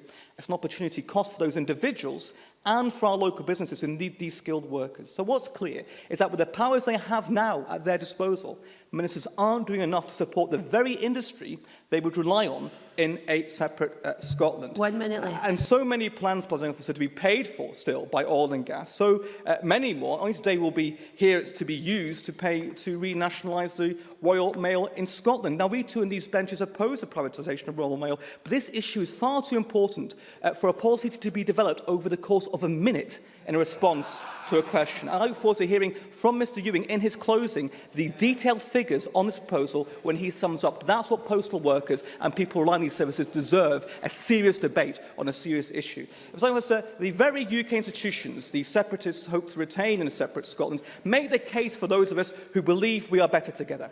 That Scotland, and in particular the North East, is best served in terms of our economic future by a strong Scottish Parliament actually and properly focused on the needs of our economy within a United Kingdom, ensuring Scottish businesses the opportunities they need and they deserve.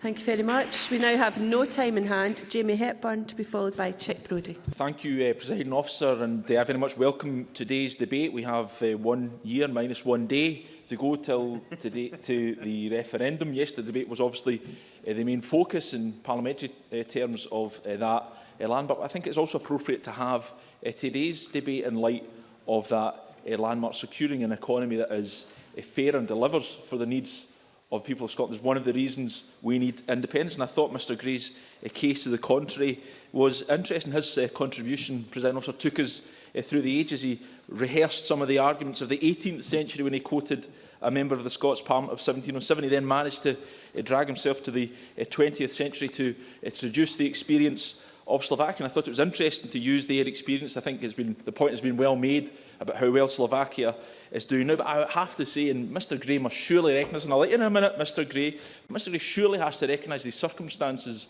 under which Slovakia and the Czech Republic emerged as independent countries are somewhat different to the Scottish experience today. We are not re-emerging from behind the Iron Curtain, whatever you might say, Mr Gray. And this talk of capital flight hardly smacks of a positive case, and I gladly give way to Mr Gray. Ian Gray. Well, I think my description of what happened to monetary union between the Czech Republic and Slovakia was simply a matter of fact, but I'm fascinated by Mr Hepburn's point, because only yesterday the Deputy First Minister was telling us we should follow the example of 159 countries that have become independent since the Second World War. All of them were either emerging from conflict, the fall of communism, or decolonialisation, or all three. I think that's a ridiculous example. I'm glad Mr Hepburn agrees with Jamie me. Hepburn. Well, you may think it's a ridiculous example. Frankly, Mr Gray, I thought it was a ridiculous intervention. Let's then turn to the next point you made. You then turn to the 21st century, and Mr Gray raised the spectre, the bogeyman of an independent Scotland being prostrate before the challenge of recapitalising the banks. But he must know, if Scotland had been independent in 2008, there would have been a clear role for the rest of the United Kingdom in recapitalising the banks. And Mr Gray must understand, all members must surely understand that the great part of the UK domestic portfolio of RBS and HBOS is based firth of Scotland, based out of Scotland, and there it would have been a clear need for the rest of the UK to help recapitalise those banks. After all, that is why the United States of America made a payment towards helping to recapitalise RBS. And to take his argument to and I'll give way to you in a minute, Mr Brown, but to take the argument to its logical conclusion, if we look at one of the banks here in Scotland that didn't need recapitalised, the Clydesdale Bank, say it had been under Mr Gray's peculiar logic, it would have been left to the Government of Australia to recapitalise it because it happens to be part of the National Australia Bank. It is a nonsense argument, and it has to be placed in the record because the people of Scotland have to see through this nonsense argument. On that basis, I'll give way to Mr Brown. Gavin Brown. Did the United States recapitalise RBS, or did it provide some liquidity? And secondly, would it actually be legal for a foreign government to recapitalise a foreign bank? I think the point is clear, Mr Brown, and you've made that yourself, that the United States government would have did make a payment towards helping RBS through its financial difficulties, and I think the argument that the rest of the United Kingdom wouldn't have had a role to play if Scotland were independent is, frankly, a nonsense. Indeed. I gave way to your point of order. I gave way to your point of order. Perhaps Mr Hepburn could explain then why the UK didn't recapitalise the Icelandic banks, much of whose business was here in the United Kingdom. We refused to do that. Jamie Hepburn. Well, I think if Mr Gray cares to take a look at what the United Kingdom actually did using its anti-terror legislation to bring the Icelandic banks to their knees, then we might actually see what actually happened in relation to the Icelandic banks. But let's move away from Iceland and back to Scotland. I think it's clear that we have the strong basis of a good and sound economy here in Scotland. We're well resourced. We have oil and gas. We have 25% of Europe's tidal and offshore wind resources. We have a well-educated population. We have a variety of strong sectors. We also see that Scotland has one of the best sets of national accounts of any country in the developed world in terms of GDP per head. Scotland would be ranked 8th out of 34 OECD countries. The UK is ranked 17th.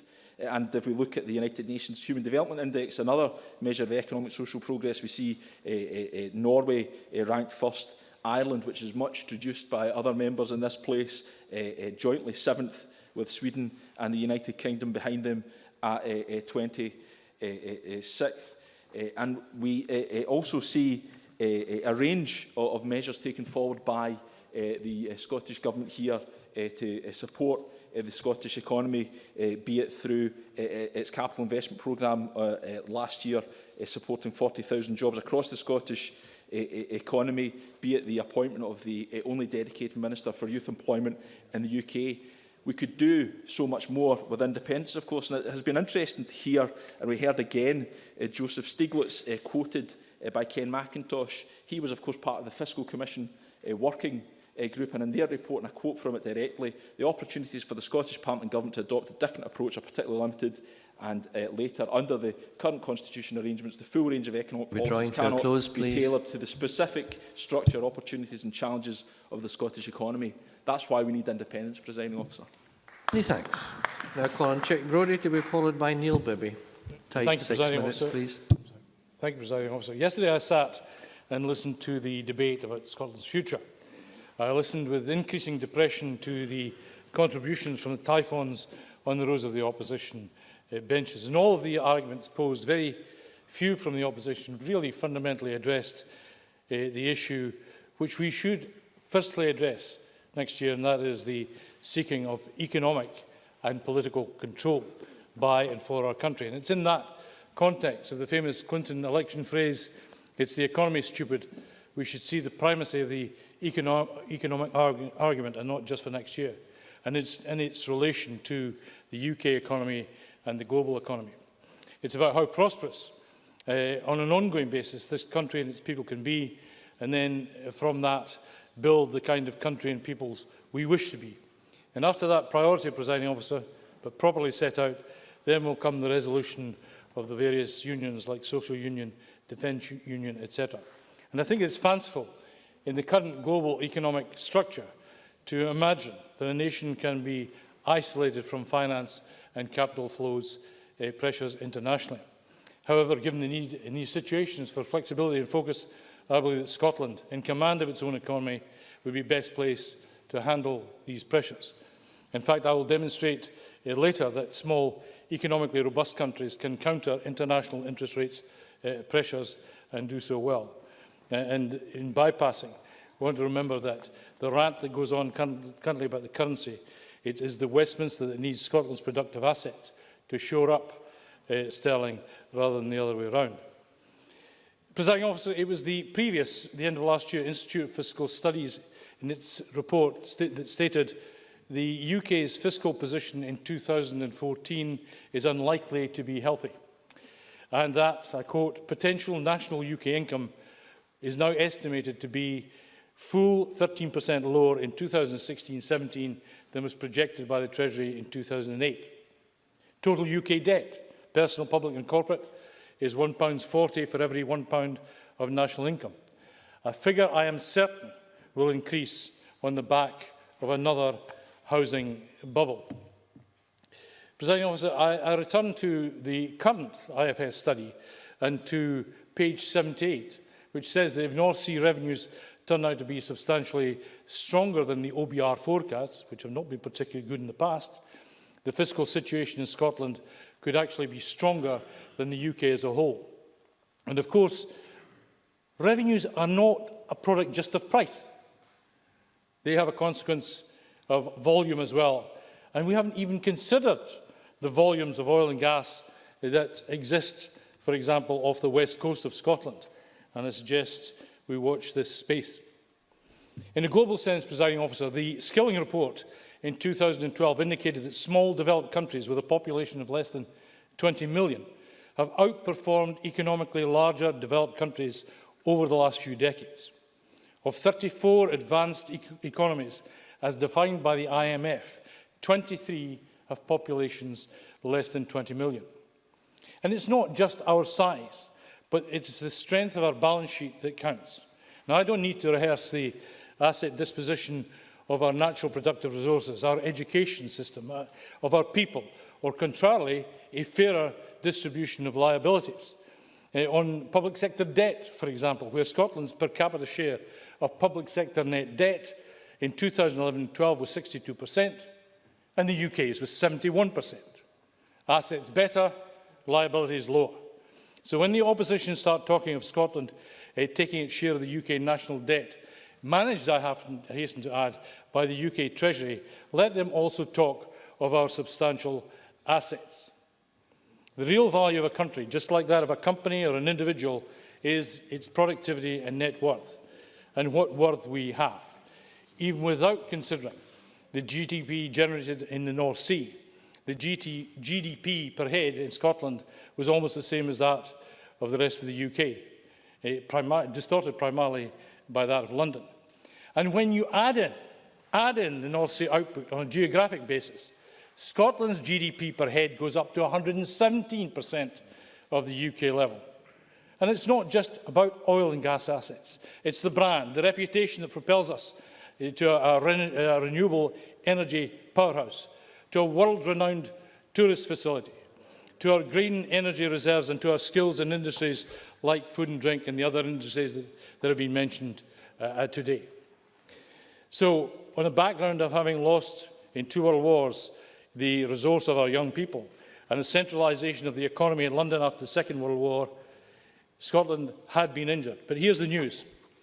We're on our way back with an economy stimulated by enterprise agencies, attracting world-renowned businesses, looking at social enterprises, 509 in Glasgow, our knowledge transfer capabilities, and so on. Of course, we've got lots to do in increasing even more and surviving small businesses, of capitalising further on the research and development in our colleges and universities, and on repairing the damage and imbalances in the economy so that we can then go on to seek a fair and just economy in need. Last week, Presiding Officer, I met interlocutors who deal with a substantial foreign investment bank, which is attracted to Scotland. And they asked, can Scotland do it on its own? I invoke the words of another US President, yes we can, and yes we will. Many thanks. Now call on Neil Bibby to be followed by Bruce Crawford. Up to 6 minutes, please.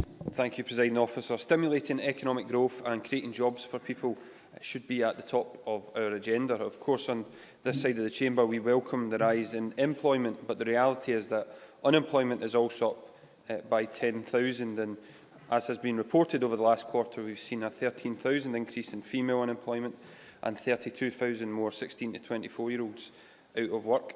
It's clear the job market remains extremely tough for my constituents, and the people in my own area in the west of Scotland who are looking for a job want action to support them.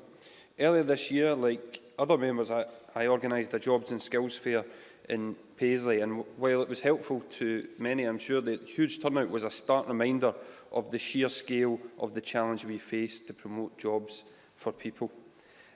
It's also, for me, completely blew apart the myth put forward by some that people, particularly young people, don't want to work. I can tell the Chamber categorically the appetite is absolutely there. The reality is many of the constituents I speak to don't care who it is that takes action. They just want to see job creation, and they want to see it now. Because in terms of Scotland's economic needs, both the UK and Scottish governments are failing to stimulate sufficient jobs and secure sustained economic growth. We need a change in approach and a change in emphasis from both governments, and we need it now, not next year or the year after that. The problem is not that the people of Scotland need independence before things can change for the better.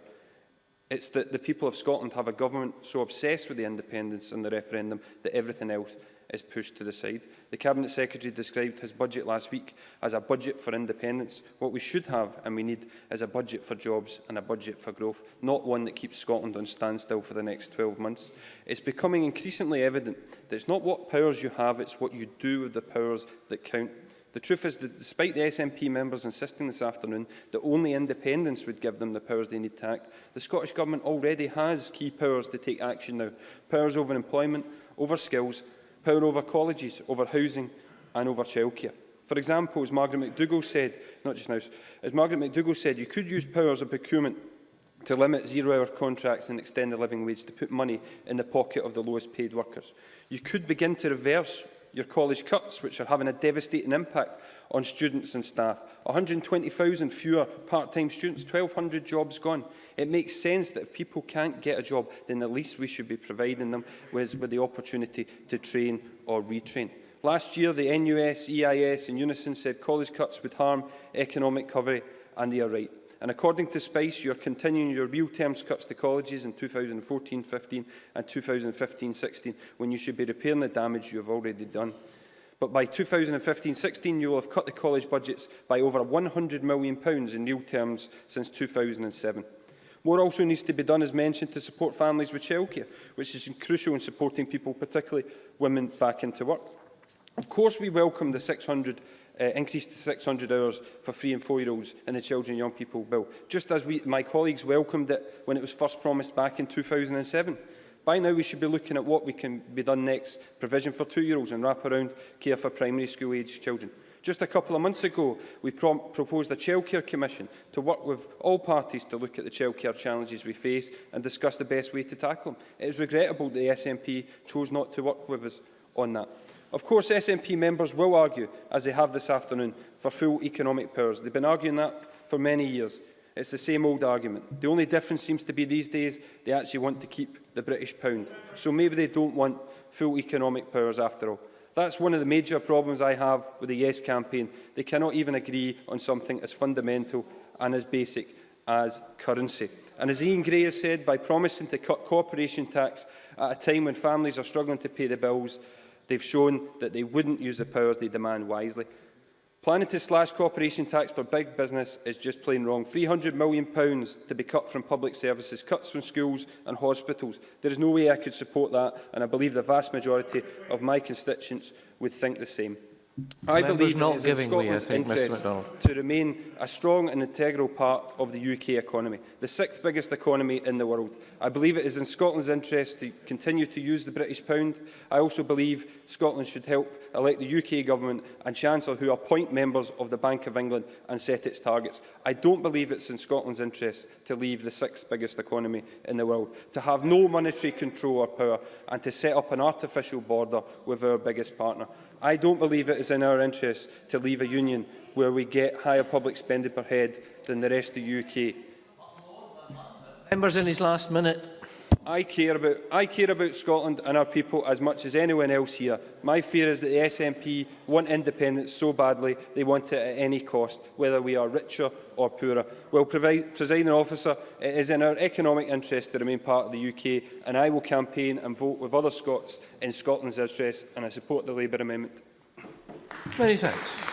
Now call on Bruce Crawford to be followed by Stuart McMillan. Up to 6 minutes, please. Thank you, Presiding Officer. Let me begin, as I always try to do, on a positive note. As the debate on the constitutional future of our country matures, I'm glad that serious parties involved in debate now accept that Scotland could be an economic success following independence. That's a significant step forward from the too small, too poor mantra that used to prevail the anti-independence rhetoric, and I very much welcome the approach that's now being adopted. That's what I decided to say when I opened up, but I'm not sure, and I like the contribution from Ian Gray, that that's still true, but I'll remain hopeful and positive.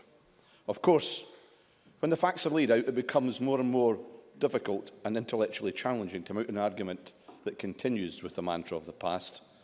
As the Cabinet Secretary said himself, Scotland is a wealthy and productive nation, with GDP at higher levels than that of the UK, as well as Scots paying more taxes per head. We're in a stronger fiscal position than the rest of the United Kingdom. The debate from now, therefore, should be about which potential future is likely to deliver the best outcome for sustainable growth in our economy, increased prosperity for all of our people, and the best outcome to tackle the deep inequalities that depressingly still exist in this rich country of Scotland. Will it be a future where we continue to be tied to a Westminster where economic policy disproportionately benefits the economy of the City of London? Or will it be a future where the people who have the responsibility to gain most from Scotland's making its own decisions in the future have some control? A future where the people themselves who live and work here in Scotland can tailor policies best suited to the Scottish need. You know, that sentiment has been expressed a number of times in this Parliament in the last couple of days. Let me assure you, you're going to hear a great deal more of it in the next 12 months. If the people of Scotland decide that their choice from these two futures is independence, then we will begin life as a renewed nation on the world stage with some truly fantastic advantages with which to begin that journey. We are blessed with an enormous potential contained in our natural resources and our people, a potential that's well reflected in the significant comparative advantage we have in green technology, renewable energy, life sciences, our quality food and drink, and oil and gas. And it is the remarkable advantage of renewables that I want to turn for the rest of my contribution. Scotland can play a leading role in the low-carbon revolution, just as a couple of centuries ago we played a lead role in the industrial revolution. Scotland has the key strength to be a world leader in this revolution through our natural resources, our research and skills base. But the piece of the jigsaw which makes Scotland one of the best places in the world to invest in renewable energy projects is our history of engineering and manufacturing expertise. Due to the great success of our oil and gas sector over the last 40 years, we have developed a knowledge and expertise of engineering and hostile deep water environments which rivals anywhere in the world.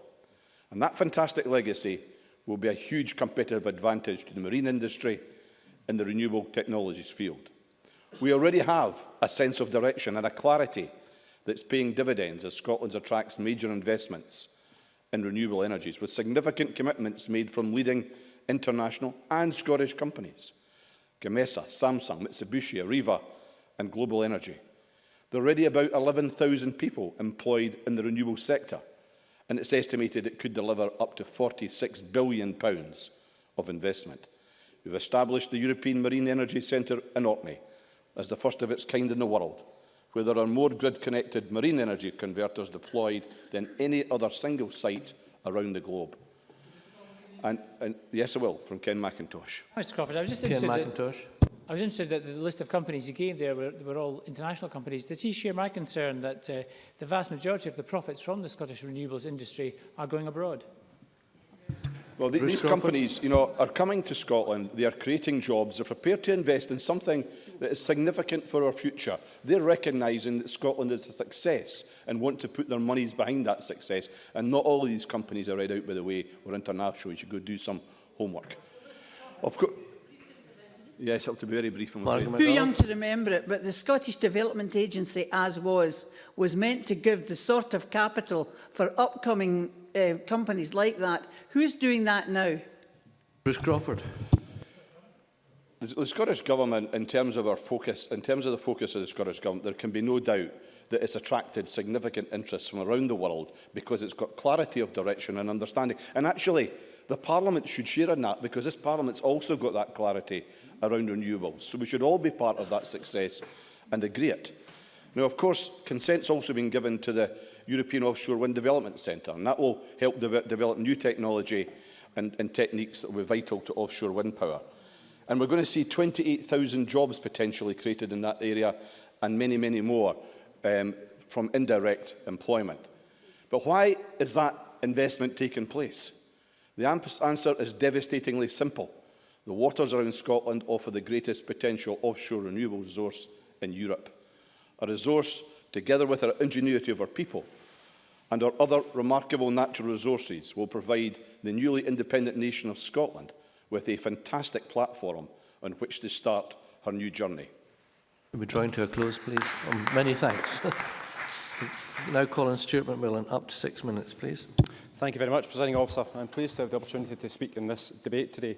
This is obviously an important issue, and it highlights the potential that Scotland has to actually move forward, certainly with independence. And my contribution will look at a couple of examples on why we need the normal powers of independence in this Parliament to actually help the Scottish economy. Two recent concerns that show why Westminster isn't working for Scotland. One of these is the bedroom tax, or commonly known as the spare room subsidy. Now, this is a policy which frankly penalises those in most need. It punishes those on housing benefit, yet there simply aren't enough one-bedroom properties to make this policy work in Scotland. It takes valuable income away from those on the lowest income scales as they struggle to retain their house. This policy will end up costing the state more as tenants of social landlords look to the private sector for housing, even though such housing generally costs more in benefit claims. All the main unionist parties support this policy in one way or the other. Labour introduced it for private sector tenants, whilst the Lib Dems and the Tories expanded it to cover tenants of social landlords. Of course, it will be interesting, certainly to hear from Labour politicians, hopefully in maybe some of their closing speeches, on their current position on the bedroom tax. Do we believe Anna Sarwar or Jackie Baillie on the proposals to abolish it, or do we believe that the leadership of London Labour, who said Miss Baillie went too far and have no plans to actually repeal this pernicious legislation? Okay, Murdo Fraser.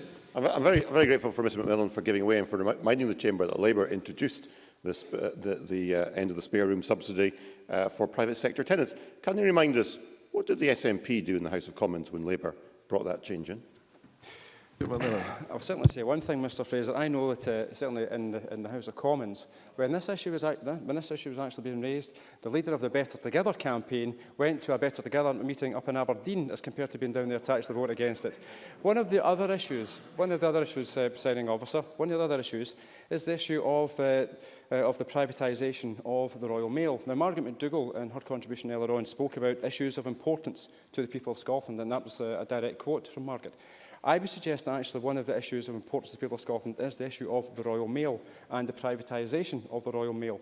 And certainly I would hope that Margaret McDougall will actually support the First Minister in his comments earlier to actually bring the Royal Mail back into public ownership if it is privatised and if it does go ahead. We in the SNP have questioned why this privatisation is actually being progressed. Privatisation poses a real danger to the postal service and in particular the universal service obligation, which is of huge importance to Scotland. The privatised postal service in a competitive market will undoubtedly put pressure on the government to reduce the terms of the USO as its competitors cherry-pick the profitable urban routes leading to a reduced service in rural and less affluent areas. And given the experience of previous privatisations, there are legitimate concerns that a regulator will actually provide real protection to consumers on either prices or service. And that's a point that was actually raised time and time again when I was a member of the Economy, Energy and Tourism Committee, which Murdo Fraser will be aware of, at this point raised on more than one occasion. Some people may ask why these two issues have been discussed in the debate about the Scottish economy. Quite simply, the more money people have actually got to spend on items of their choosing, the better. And if the USO is altered from a privatised Royal Mail, how will that affect smaller communities and voluntary groups who actually utilise and sometimes rely upon, I don't really have time, I'm sorry, who actually utilise and sometimes rely upon the Royal Mail to deliver their services? If these groups actually decrease their service level or stop altogether, what kind of negative effect will that actually have upon the economy? And will more people actually feel as if they're being left on the margins of society? Absolutely they will. Moving on to looking to the SNP government's actions.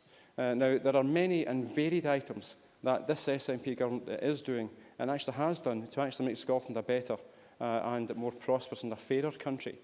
And this would include our commitments to what could be described as the people's policies, like the council tax freeze, the free personal care for older citizens, no tuition fees for students, and free bus travel for the over 60s, and there are many, many more. However, I will leave the issue on what the SNP Scottish Government is doing to the comments of a former member of this particular Parliament, Lord George Fuchs, when he stated, the SNP are on a dangerous tack. What they are doing is trying to build up a situation in Scotland where the services are manifestly better than south of the border in a number of areas. And when asked if this was a bad thing, he replied, no, but they're doing it deliberately. So we know that Westminster isn't working for Scotland, and that even Labour politicians accept that the SNP Scottish Government is making services better under devolution, then how much more could we actually achieve with the full powers of independence? At least £222 million of the Scottish budget is spent trying to mitigate Westminster's welfare reforms. That's £222 million that could be spent investing further into the Scottish economy, investing into the NHS or local government, or even colleges. And the Finance Secretary recently highlighted that Scotland is a prosperous nation. We know that. We've paid more in tax per head in each of the last 30 years than the rest of the UK. With the full fiscal and economic powers of independence, the Scottish Government could do more to strengthen our economy and create more jobs. However, the main gain with independence is that it will be fundamentally better for all of us if decisions about Scotland, Scotland's future, are taken by the people who care most about Scotland, that is, by the people of Scotland. Our economy can grow and prosper when these actual powers, these economic levers and decision-making powers are in this Parliament. I back the motion in John Swinney's name. Many thanks. And as we move to the closing speeches, I'd remind all members who've taken part in this debate that they should be in the chamber to hear these closing speeches. Patrick Harvey, 6 minutes, please. Thank you, Deputy Presiding Officer. John Swinney began by reminding us it's 5 years since the economic crisis which precipitated the recession. And he said that recently there has been a brightening outlook. But even the Cabinet Secretary, who is, I think, with all honesty, seeking to broaden the national performance framework into a more holistic document, principally cited this brightening outlook in GDP terms. Even when he went on to discuss employment, it was all about the numbers, not about the quality of employment or the livability of real incomes. He later said, recovery remains in its early stages. I would go further. I would say that our understanding of what recovery even means is yet to properly develop. When that economic crisis was developing, I said that there had to be a difference. Recovery couldn't mean the same as simply patching up the patient. Recovery doesn't mean the reanimation of a corpse. It means dealing with the underlying disease. Recovery cannot be allowed to mean getting back to business as usual. The UK government's austerity policy to try and sustain a fundamentally unsustainable market-dominated economic model has been criticised very effectively on many occasions. I believe, as the Green Amendment states, that the Green New Deal, which has been put forward for the last 5 years and most recently updated in the last month or so, has been the most consistent and coherent alternative plan for the UK. Its most recent report, the 5-year anniversary version, talks about a programme of green quantitative easing, very different from simply dumping created money onto the money markets, but genuinely investing in the real economy, in the jobs and economic activity that will help to transform the economy. Controls on the banks which have been bailed out to ensure that they also invest in the real economy. And another suggestion, which is to use Green QE to buy out PFI deals, which would free up money for investment both at local government level as well as nationally. What's inspiring at the moment is to see the way that this same agenda, under various different names, is gaining momentum in Scotland. Over the last few years, we've seen the development of the Oxfam Humankind Index, which we've debated in this chamber before and which I think has helped to inform Mr Swinney's work. We've seen the Carnegie Trust's report shifting the dial, the Church of Scotland's Special Commission. As members know, I'm pretty cynical about religion, so I particularly enjoy quoting from the Church of Scotland's Special Commission on the Purposes of Economic Activity. All economies, they say, are embedded in social relationships. Refusal to name this has created a situation in which society too often seems to exist for the benefit of the markets.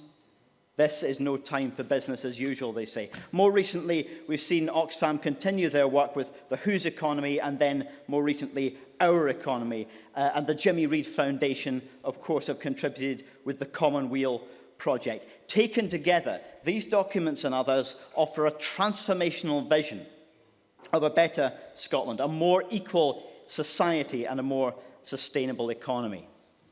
Ian Gray complained that the Scottish Government is focused only on independence instead of on the economy. He then went on to make a speech which was almost entirely about independence.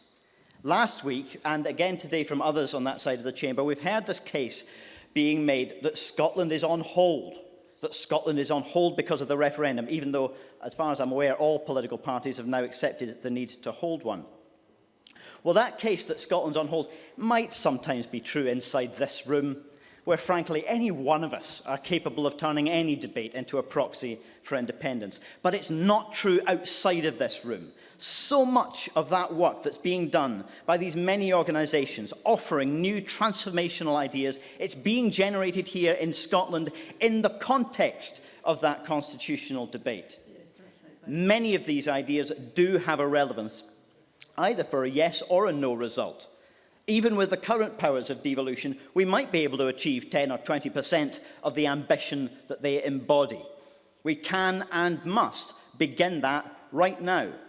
But let's not settle for that 10 or 20%. Gavin Brown clearly, and yes, I'll take one intervention. Ian McIntosh. I entirely share the member's enthusiasm for the discussions that are taking place across Civic Scotland and elsewhere. I don't recognise they're in any way linked to independence. I think they're generated by the collapse of the banks and the financial crisis. Can I ask how we can support those documents and yet hitch his... can I just suggest, I entirely supported Alison Johnson's comments earlier. How can he hitch his wagon to a cut in corporation tax from the SNP? Well, the member knows very clearly that I've criticised that policy on many occasions. I'm no more accountable for the SNP's tax policies than he is accountable for the Tories.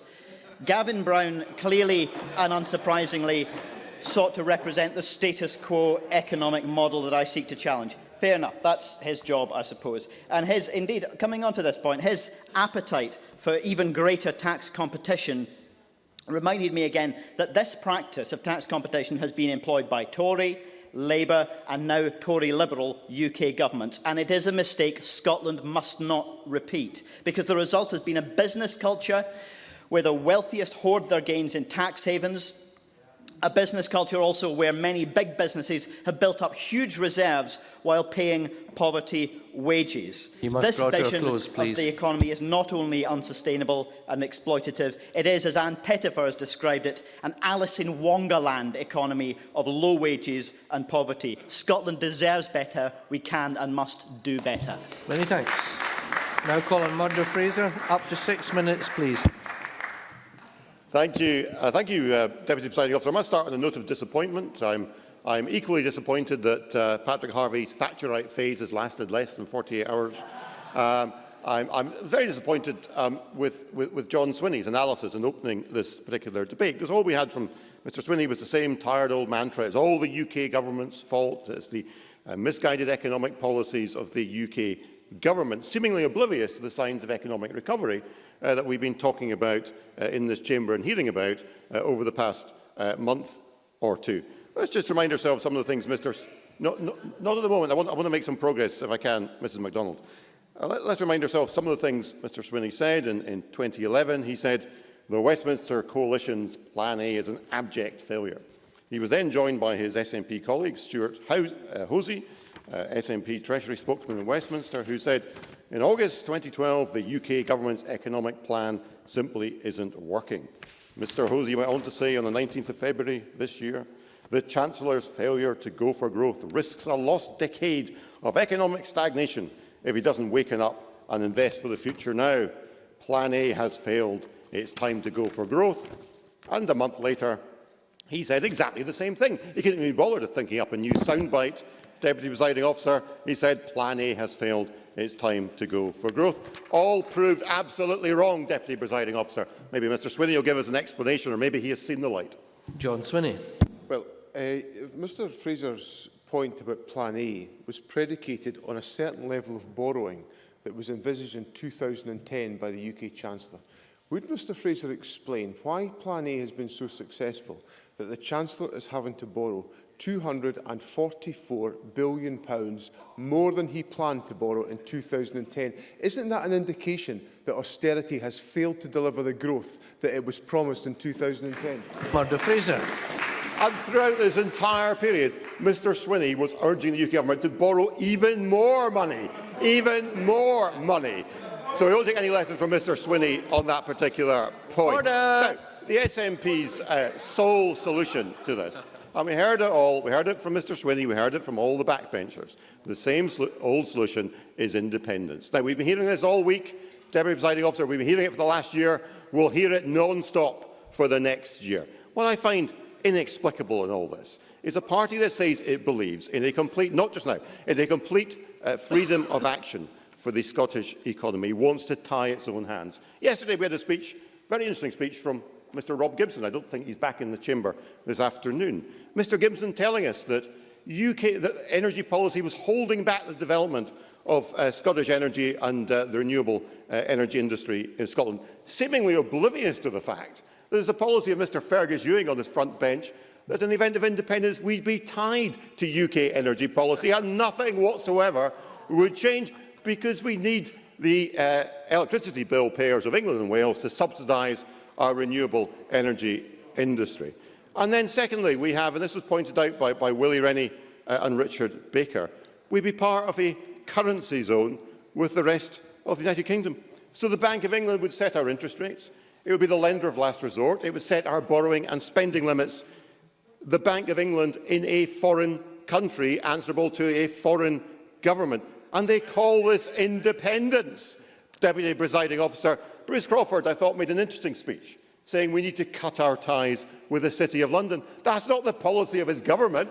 The policy of his government is that the City of London will still have our lender of last resort and our central bank. And if ever we need evidence that, of the link between monetary union and political union, just look what's happened in the Eurozone over the last 5 years, where the lesson is a monetary union requires a high degree of political union in order to work. And if you don't believe that, just ask anyone from Greece. Oh, delighted to have a devastating intervention from Mr Brodie. Chick Brodie. Listening to you, it reminds me that two things are infinite, the universe and human silliness. Now, I'm not too sure about the universe, but listening to that comment, can you tell me what would happen if tomorrow the Federal Reserve in the USA increased interest rates? What do you think would happen to sterling?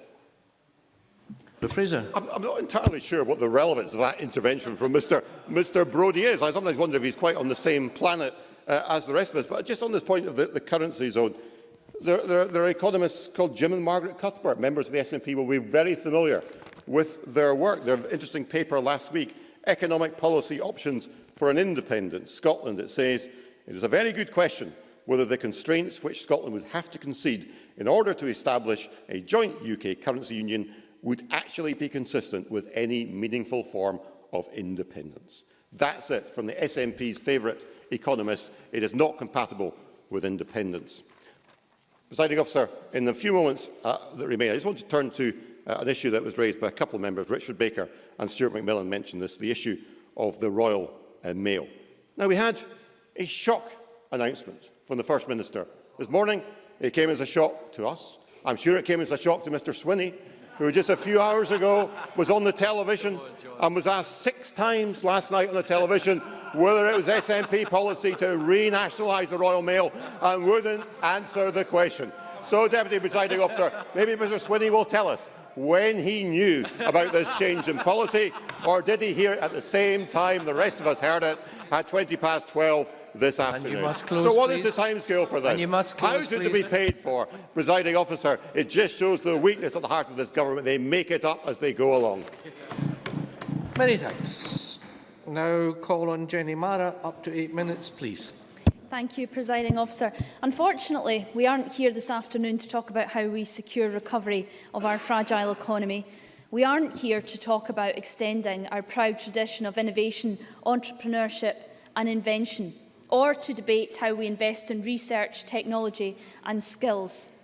We aren't even here to debate, if you've read the motion, you might know, we aren't even here to debate the rise in zero-hour contracts, the 32,000 more young people who became unemployed this summer, or the 13,000 more women this summer who went to sign on. But perhaps this is because Alex Salmond thought this was a good sign of positive recovery, a parallel universe indeed. No, we are here, Presiding Officer, this afternoon for exactly the same reason as yesterday. And stultifyingly enough, we will be here again and again for the forthcoming year to talk about the economic levers we might have in a year's time, but not to be told how the SNP plan to use them. On Tuesday evening, a man at an employability debate asked me why the Scottish Government was not spending more time talking about social enterprises and new ideas to encourage and support them. This is a good question. In a week where we have spent over 2/3 of parliamentary time debating this referendum, which is not coming for another year, would our time not be better spent getting down to the nitty-gritty of our social enterprises, this man's ideas on how to support them, how to encourage them, how to make them better? Would our time not be better spent assessing if we are giving sufficient support and advice to start-up companies? Has this question... Certainly. Bruce Crawford. Get to the point that you're saying we're obsessed with independence. Well, I am obsessed with independence because I'm obsessed about obtaining the powers that's going to allow us to tackle inequality and poverty in this country. Jenny Mara. Well, Presiding Officer, the Scottish people might be obsessed with how you are going to do that because you are failing to explain to them. You're calling for the levers, but you are failing to explain how you will do any of that. If you'll let me come back to economic growth, which we would like to debate. Order and courtesy, please. Has the question been asked since Business Gateway function went to local authorities? Is that working? Is it working to support small businesses? How well is that function marrying with the Council's economic development strategy? Is there evidence? What can the government do to help? Mr Swinney looks confused, but I'm suggesting we look at economic strategy of how we support businesses.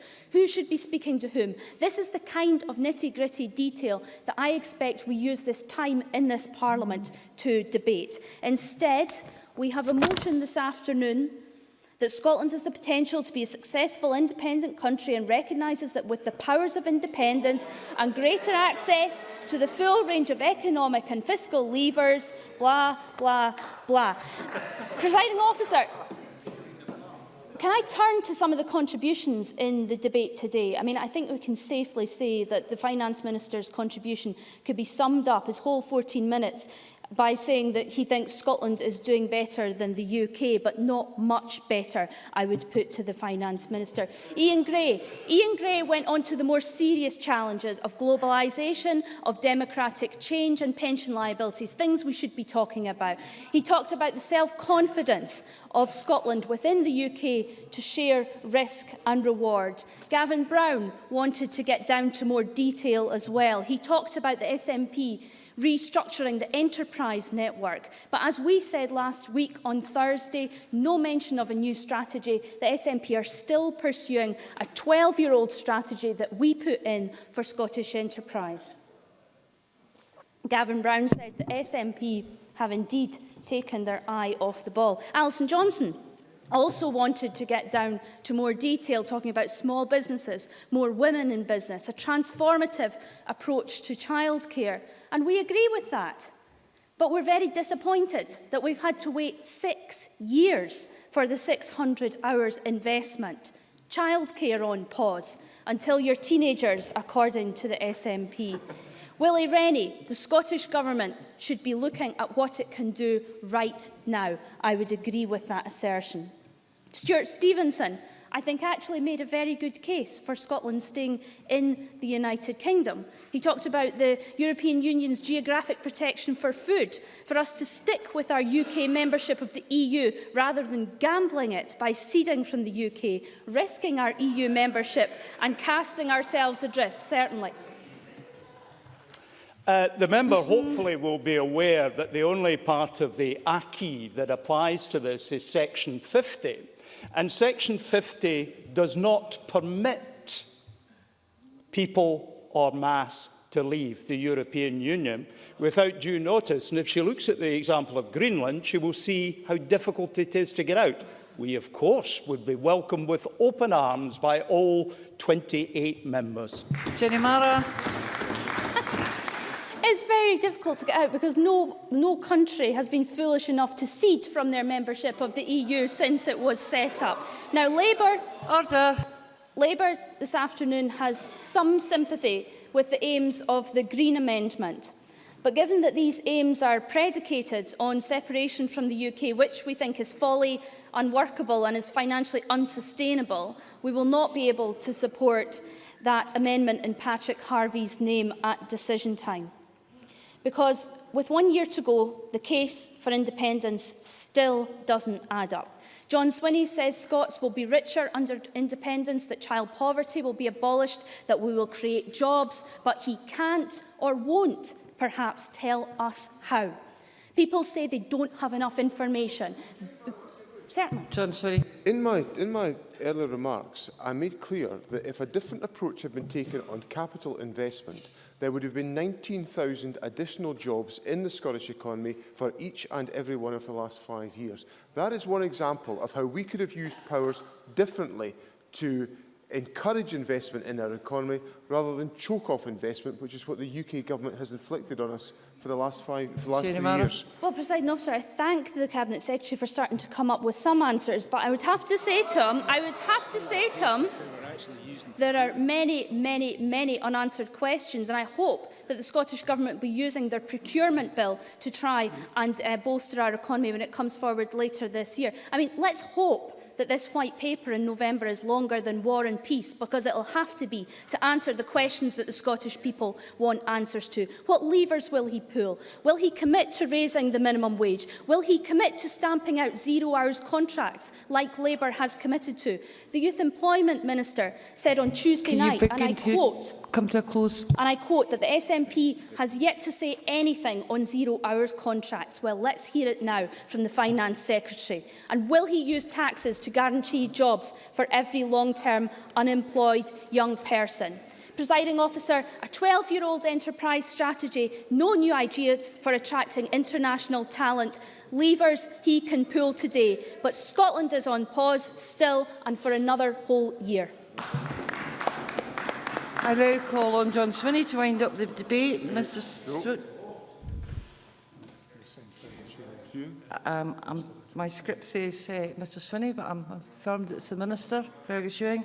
I now call on Fergus Ewing to wind up the debate. Minister, you've got until 5 o'clock. Thank you, Presiding Officer. I'll do my best to be a worthy substitute for my friend and colleague, Mr. Swinney. Presiding Officer, I've become convinced, the older I get, that what those who elected us to this place want from us is to hear what we will do, what we are for, what we propose, what we will do to try to help address all the problems that society has, and not so much about why the other guy is wrong, why the other guy's promises were broken, why your statistics don't stack up. Presiding Officer, my view now is that people, by and large, are not only not interested in that, but that approach deters them and puts them off politics of whatever hue more than anything else. So no, I won't. I'll give way to you later, but I want to just make a bit of progress. So I want really to start off and refer and reply to the debate, which is my role here, and mention some of the positive contributions that we've had. Now, John Swinney started off by making a fundamental proposition, which is absolutely sound, that there has never been a recession where emerging therefrom has been achieved without a programme of capital investment putting people back to work in the construction sector. And he argued that very clearly. He's argued that clearly since the recession, consistently and time and again. And I think it ill behoves people to challenge that, because it's a simple matter of fact.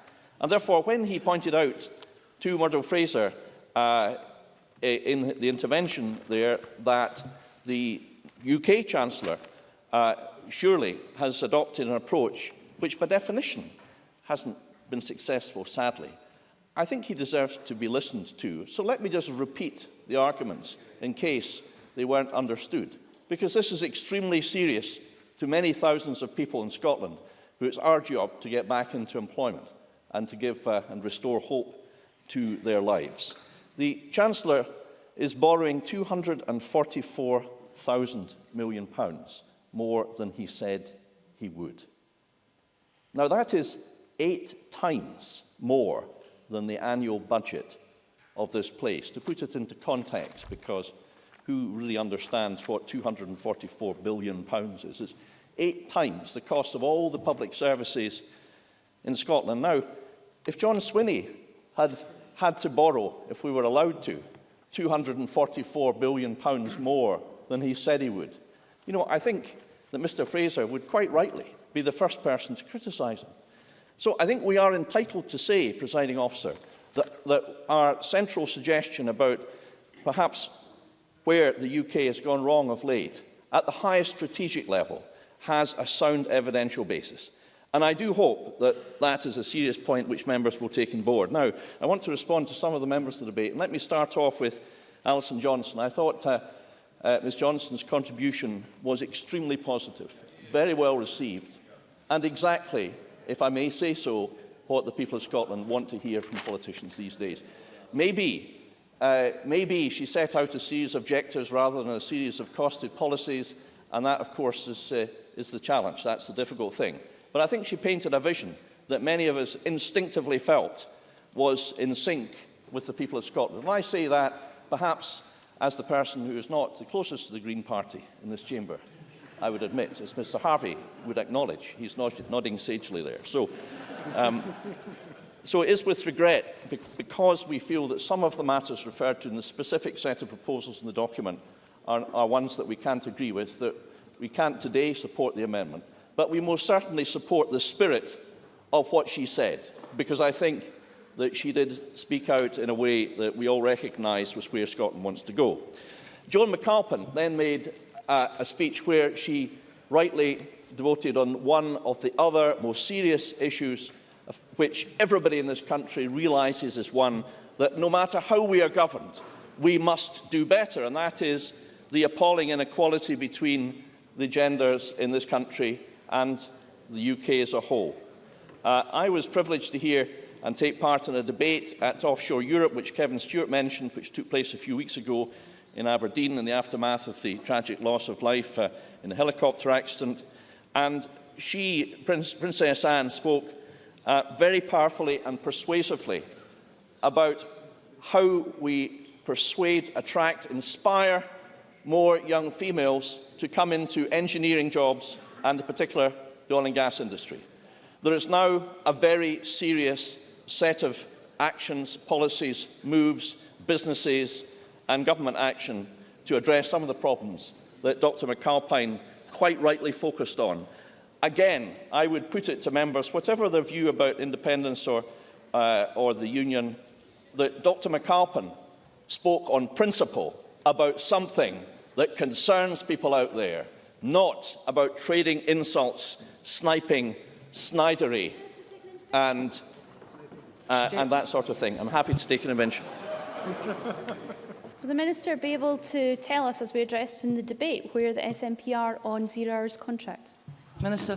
Well, I do not favour 0 hours contracts, and contrary to what was said by Jenny Marr, and I hope she will acknowledge this, I made it clear in the very last debate, we were debating to each other, that RSA will not be granted to companies that espouse the use of 0 hours contracts, and that's a policy we've got. What could be clearer than that? I mean, what is the point of Jenny Marr stating that we have not covered this when I addressed it in the very last exchange that we had in this place? I mean, I just do not know what the point is. And how does it help either her or me with the public if we spend our time exchanging sort of trading insults in that way? Well, I'm sorry, Mr McNeill wasn't. Well, you weren't in the debate, Mr McNeill. Exactly. I am happy to take an intervention from Mr Rennie. I think he wanted to intervene. No, he doesn't. Well, Margot then. Margot, do you want to? Thank you. I thank the Minister for taking the intervention, and I mean it quite seriously. We've talked a great deal about what powers we've got, what powers we might have and might not have.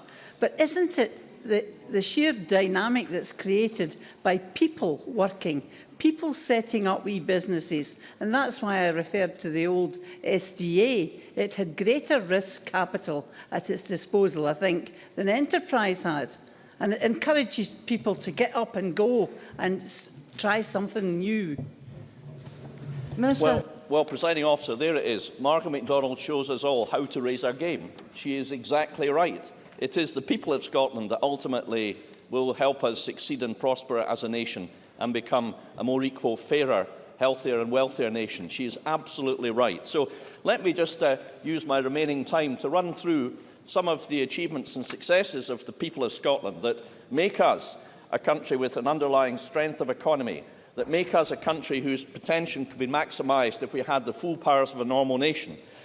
Look at Highlands and Islands Enterprise. Now, they might be the first economic development agency in history that is so successful in attracting jobs to the Highlands and Islands, most recently Dactari and Capgemini, not to mention Global Energy, which Kevin Stewart mentioned, that they're going to have to vacate their own office because one of the inward investors creating hundreds of jobs in the city I represent needs its office. So it's moving out of its office to make way for a company that is creating many jobs. Isn't that the ultimate accolade of success? What about Visit Scotland? 1st of January this year began with CNN announcing, and it woke me up, I think, at 8 AM on 1st of January, if you believe that, that Scotland was the top country in the world to visit. Why? Because our people, Mike Cantley, Malcolm Roughhead, and all the staff of Visit Scotland have played a blinder in promoting Scotland throughout the world. Look at the Enterprise Network, who've been recognised as Ernst & Young as delivering the most successful results outside London in the whole of the UK. Look at the success of the people, not just the high chiefs, but all the workers of the Enterprise Network across the whole that I meet day and daily. If only we had bringing the your full remarks powers. to a close. Indeed, Presiding Officer. In conclusion, if only we had the whole powers, the whole taxation powers, which are absolutely critical to give Scotland a competitive advantage, then we will see that we will deliver a wealthier, a fairer and a more equal society.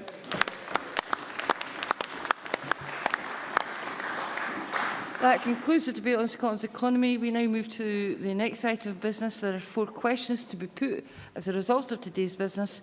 I would wish to remind members that in relation to this afternoon's debate, if the amendment in the name of Ian Gray is agreed, then the amendment in the name of Gavin Brown falls. The first question is amendment number 7734.1 in the name of Ian Gray, which seeks to amend motion number 7734 in the name of John Swinney on Scotland's economy, be agreed to. Are we all agreed? The Parliament is not agreed. We move to a vote. Members should cast their votes now.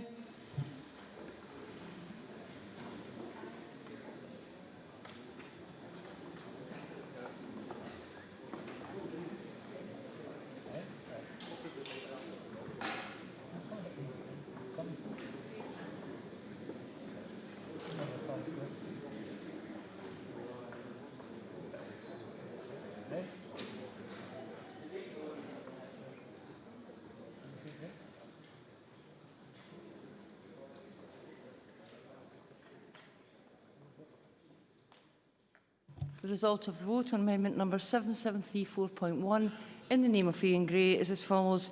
Yes, 40. No, 62. There were no abstentions. The amendment is therefore not agreed to. The next question is amendment number 7734.2 in the name of Gavin Brown, which seeks to amend motion number 7734 in the name of John Swinney on Scotland's economy be agreed to. Are we all agreed? The Parliament is not agreed. We move to a vote. Members should cast their votes now.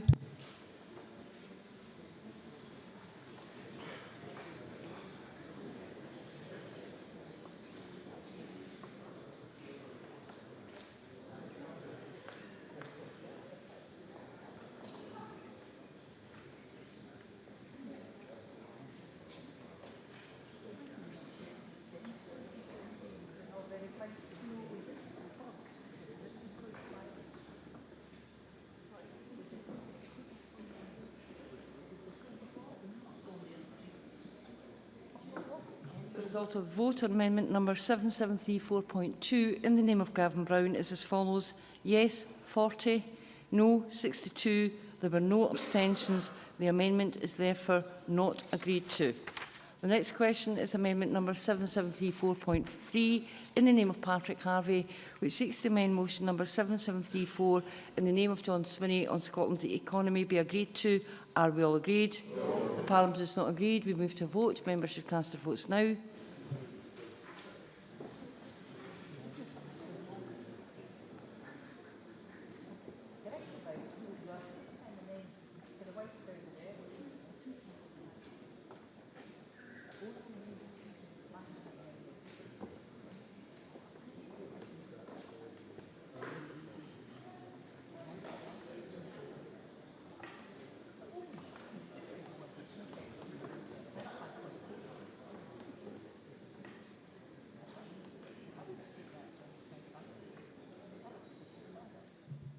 The result of the vote on amendment number 7734.3 in the name of Patrick Harvey is as follows. Yes, 3. No, 99. There were no abstentions. The amendment is therefore not agreed to. The next question is that motion number 7734 in the name of John Swinney on Scotland's economy be agreed to. Are we all agreed? Yes. The Parliament is not agreed. We move to a vote. Members should cast their votes now.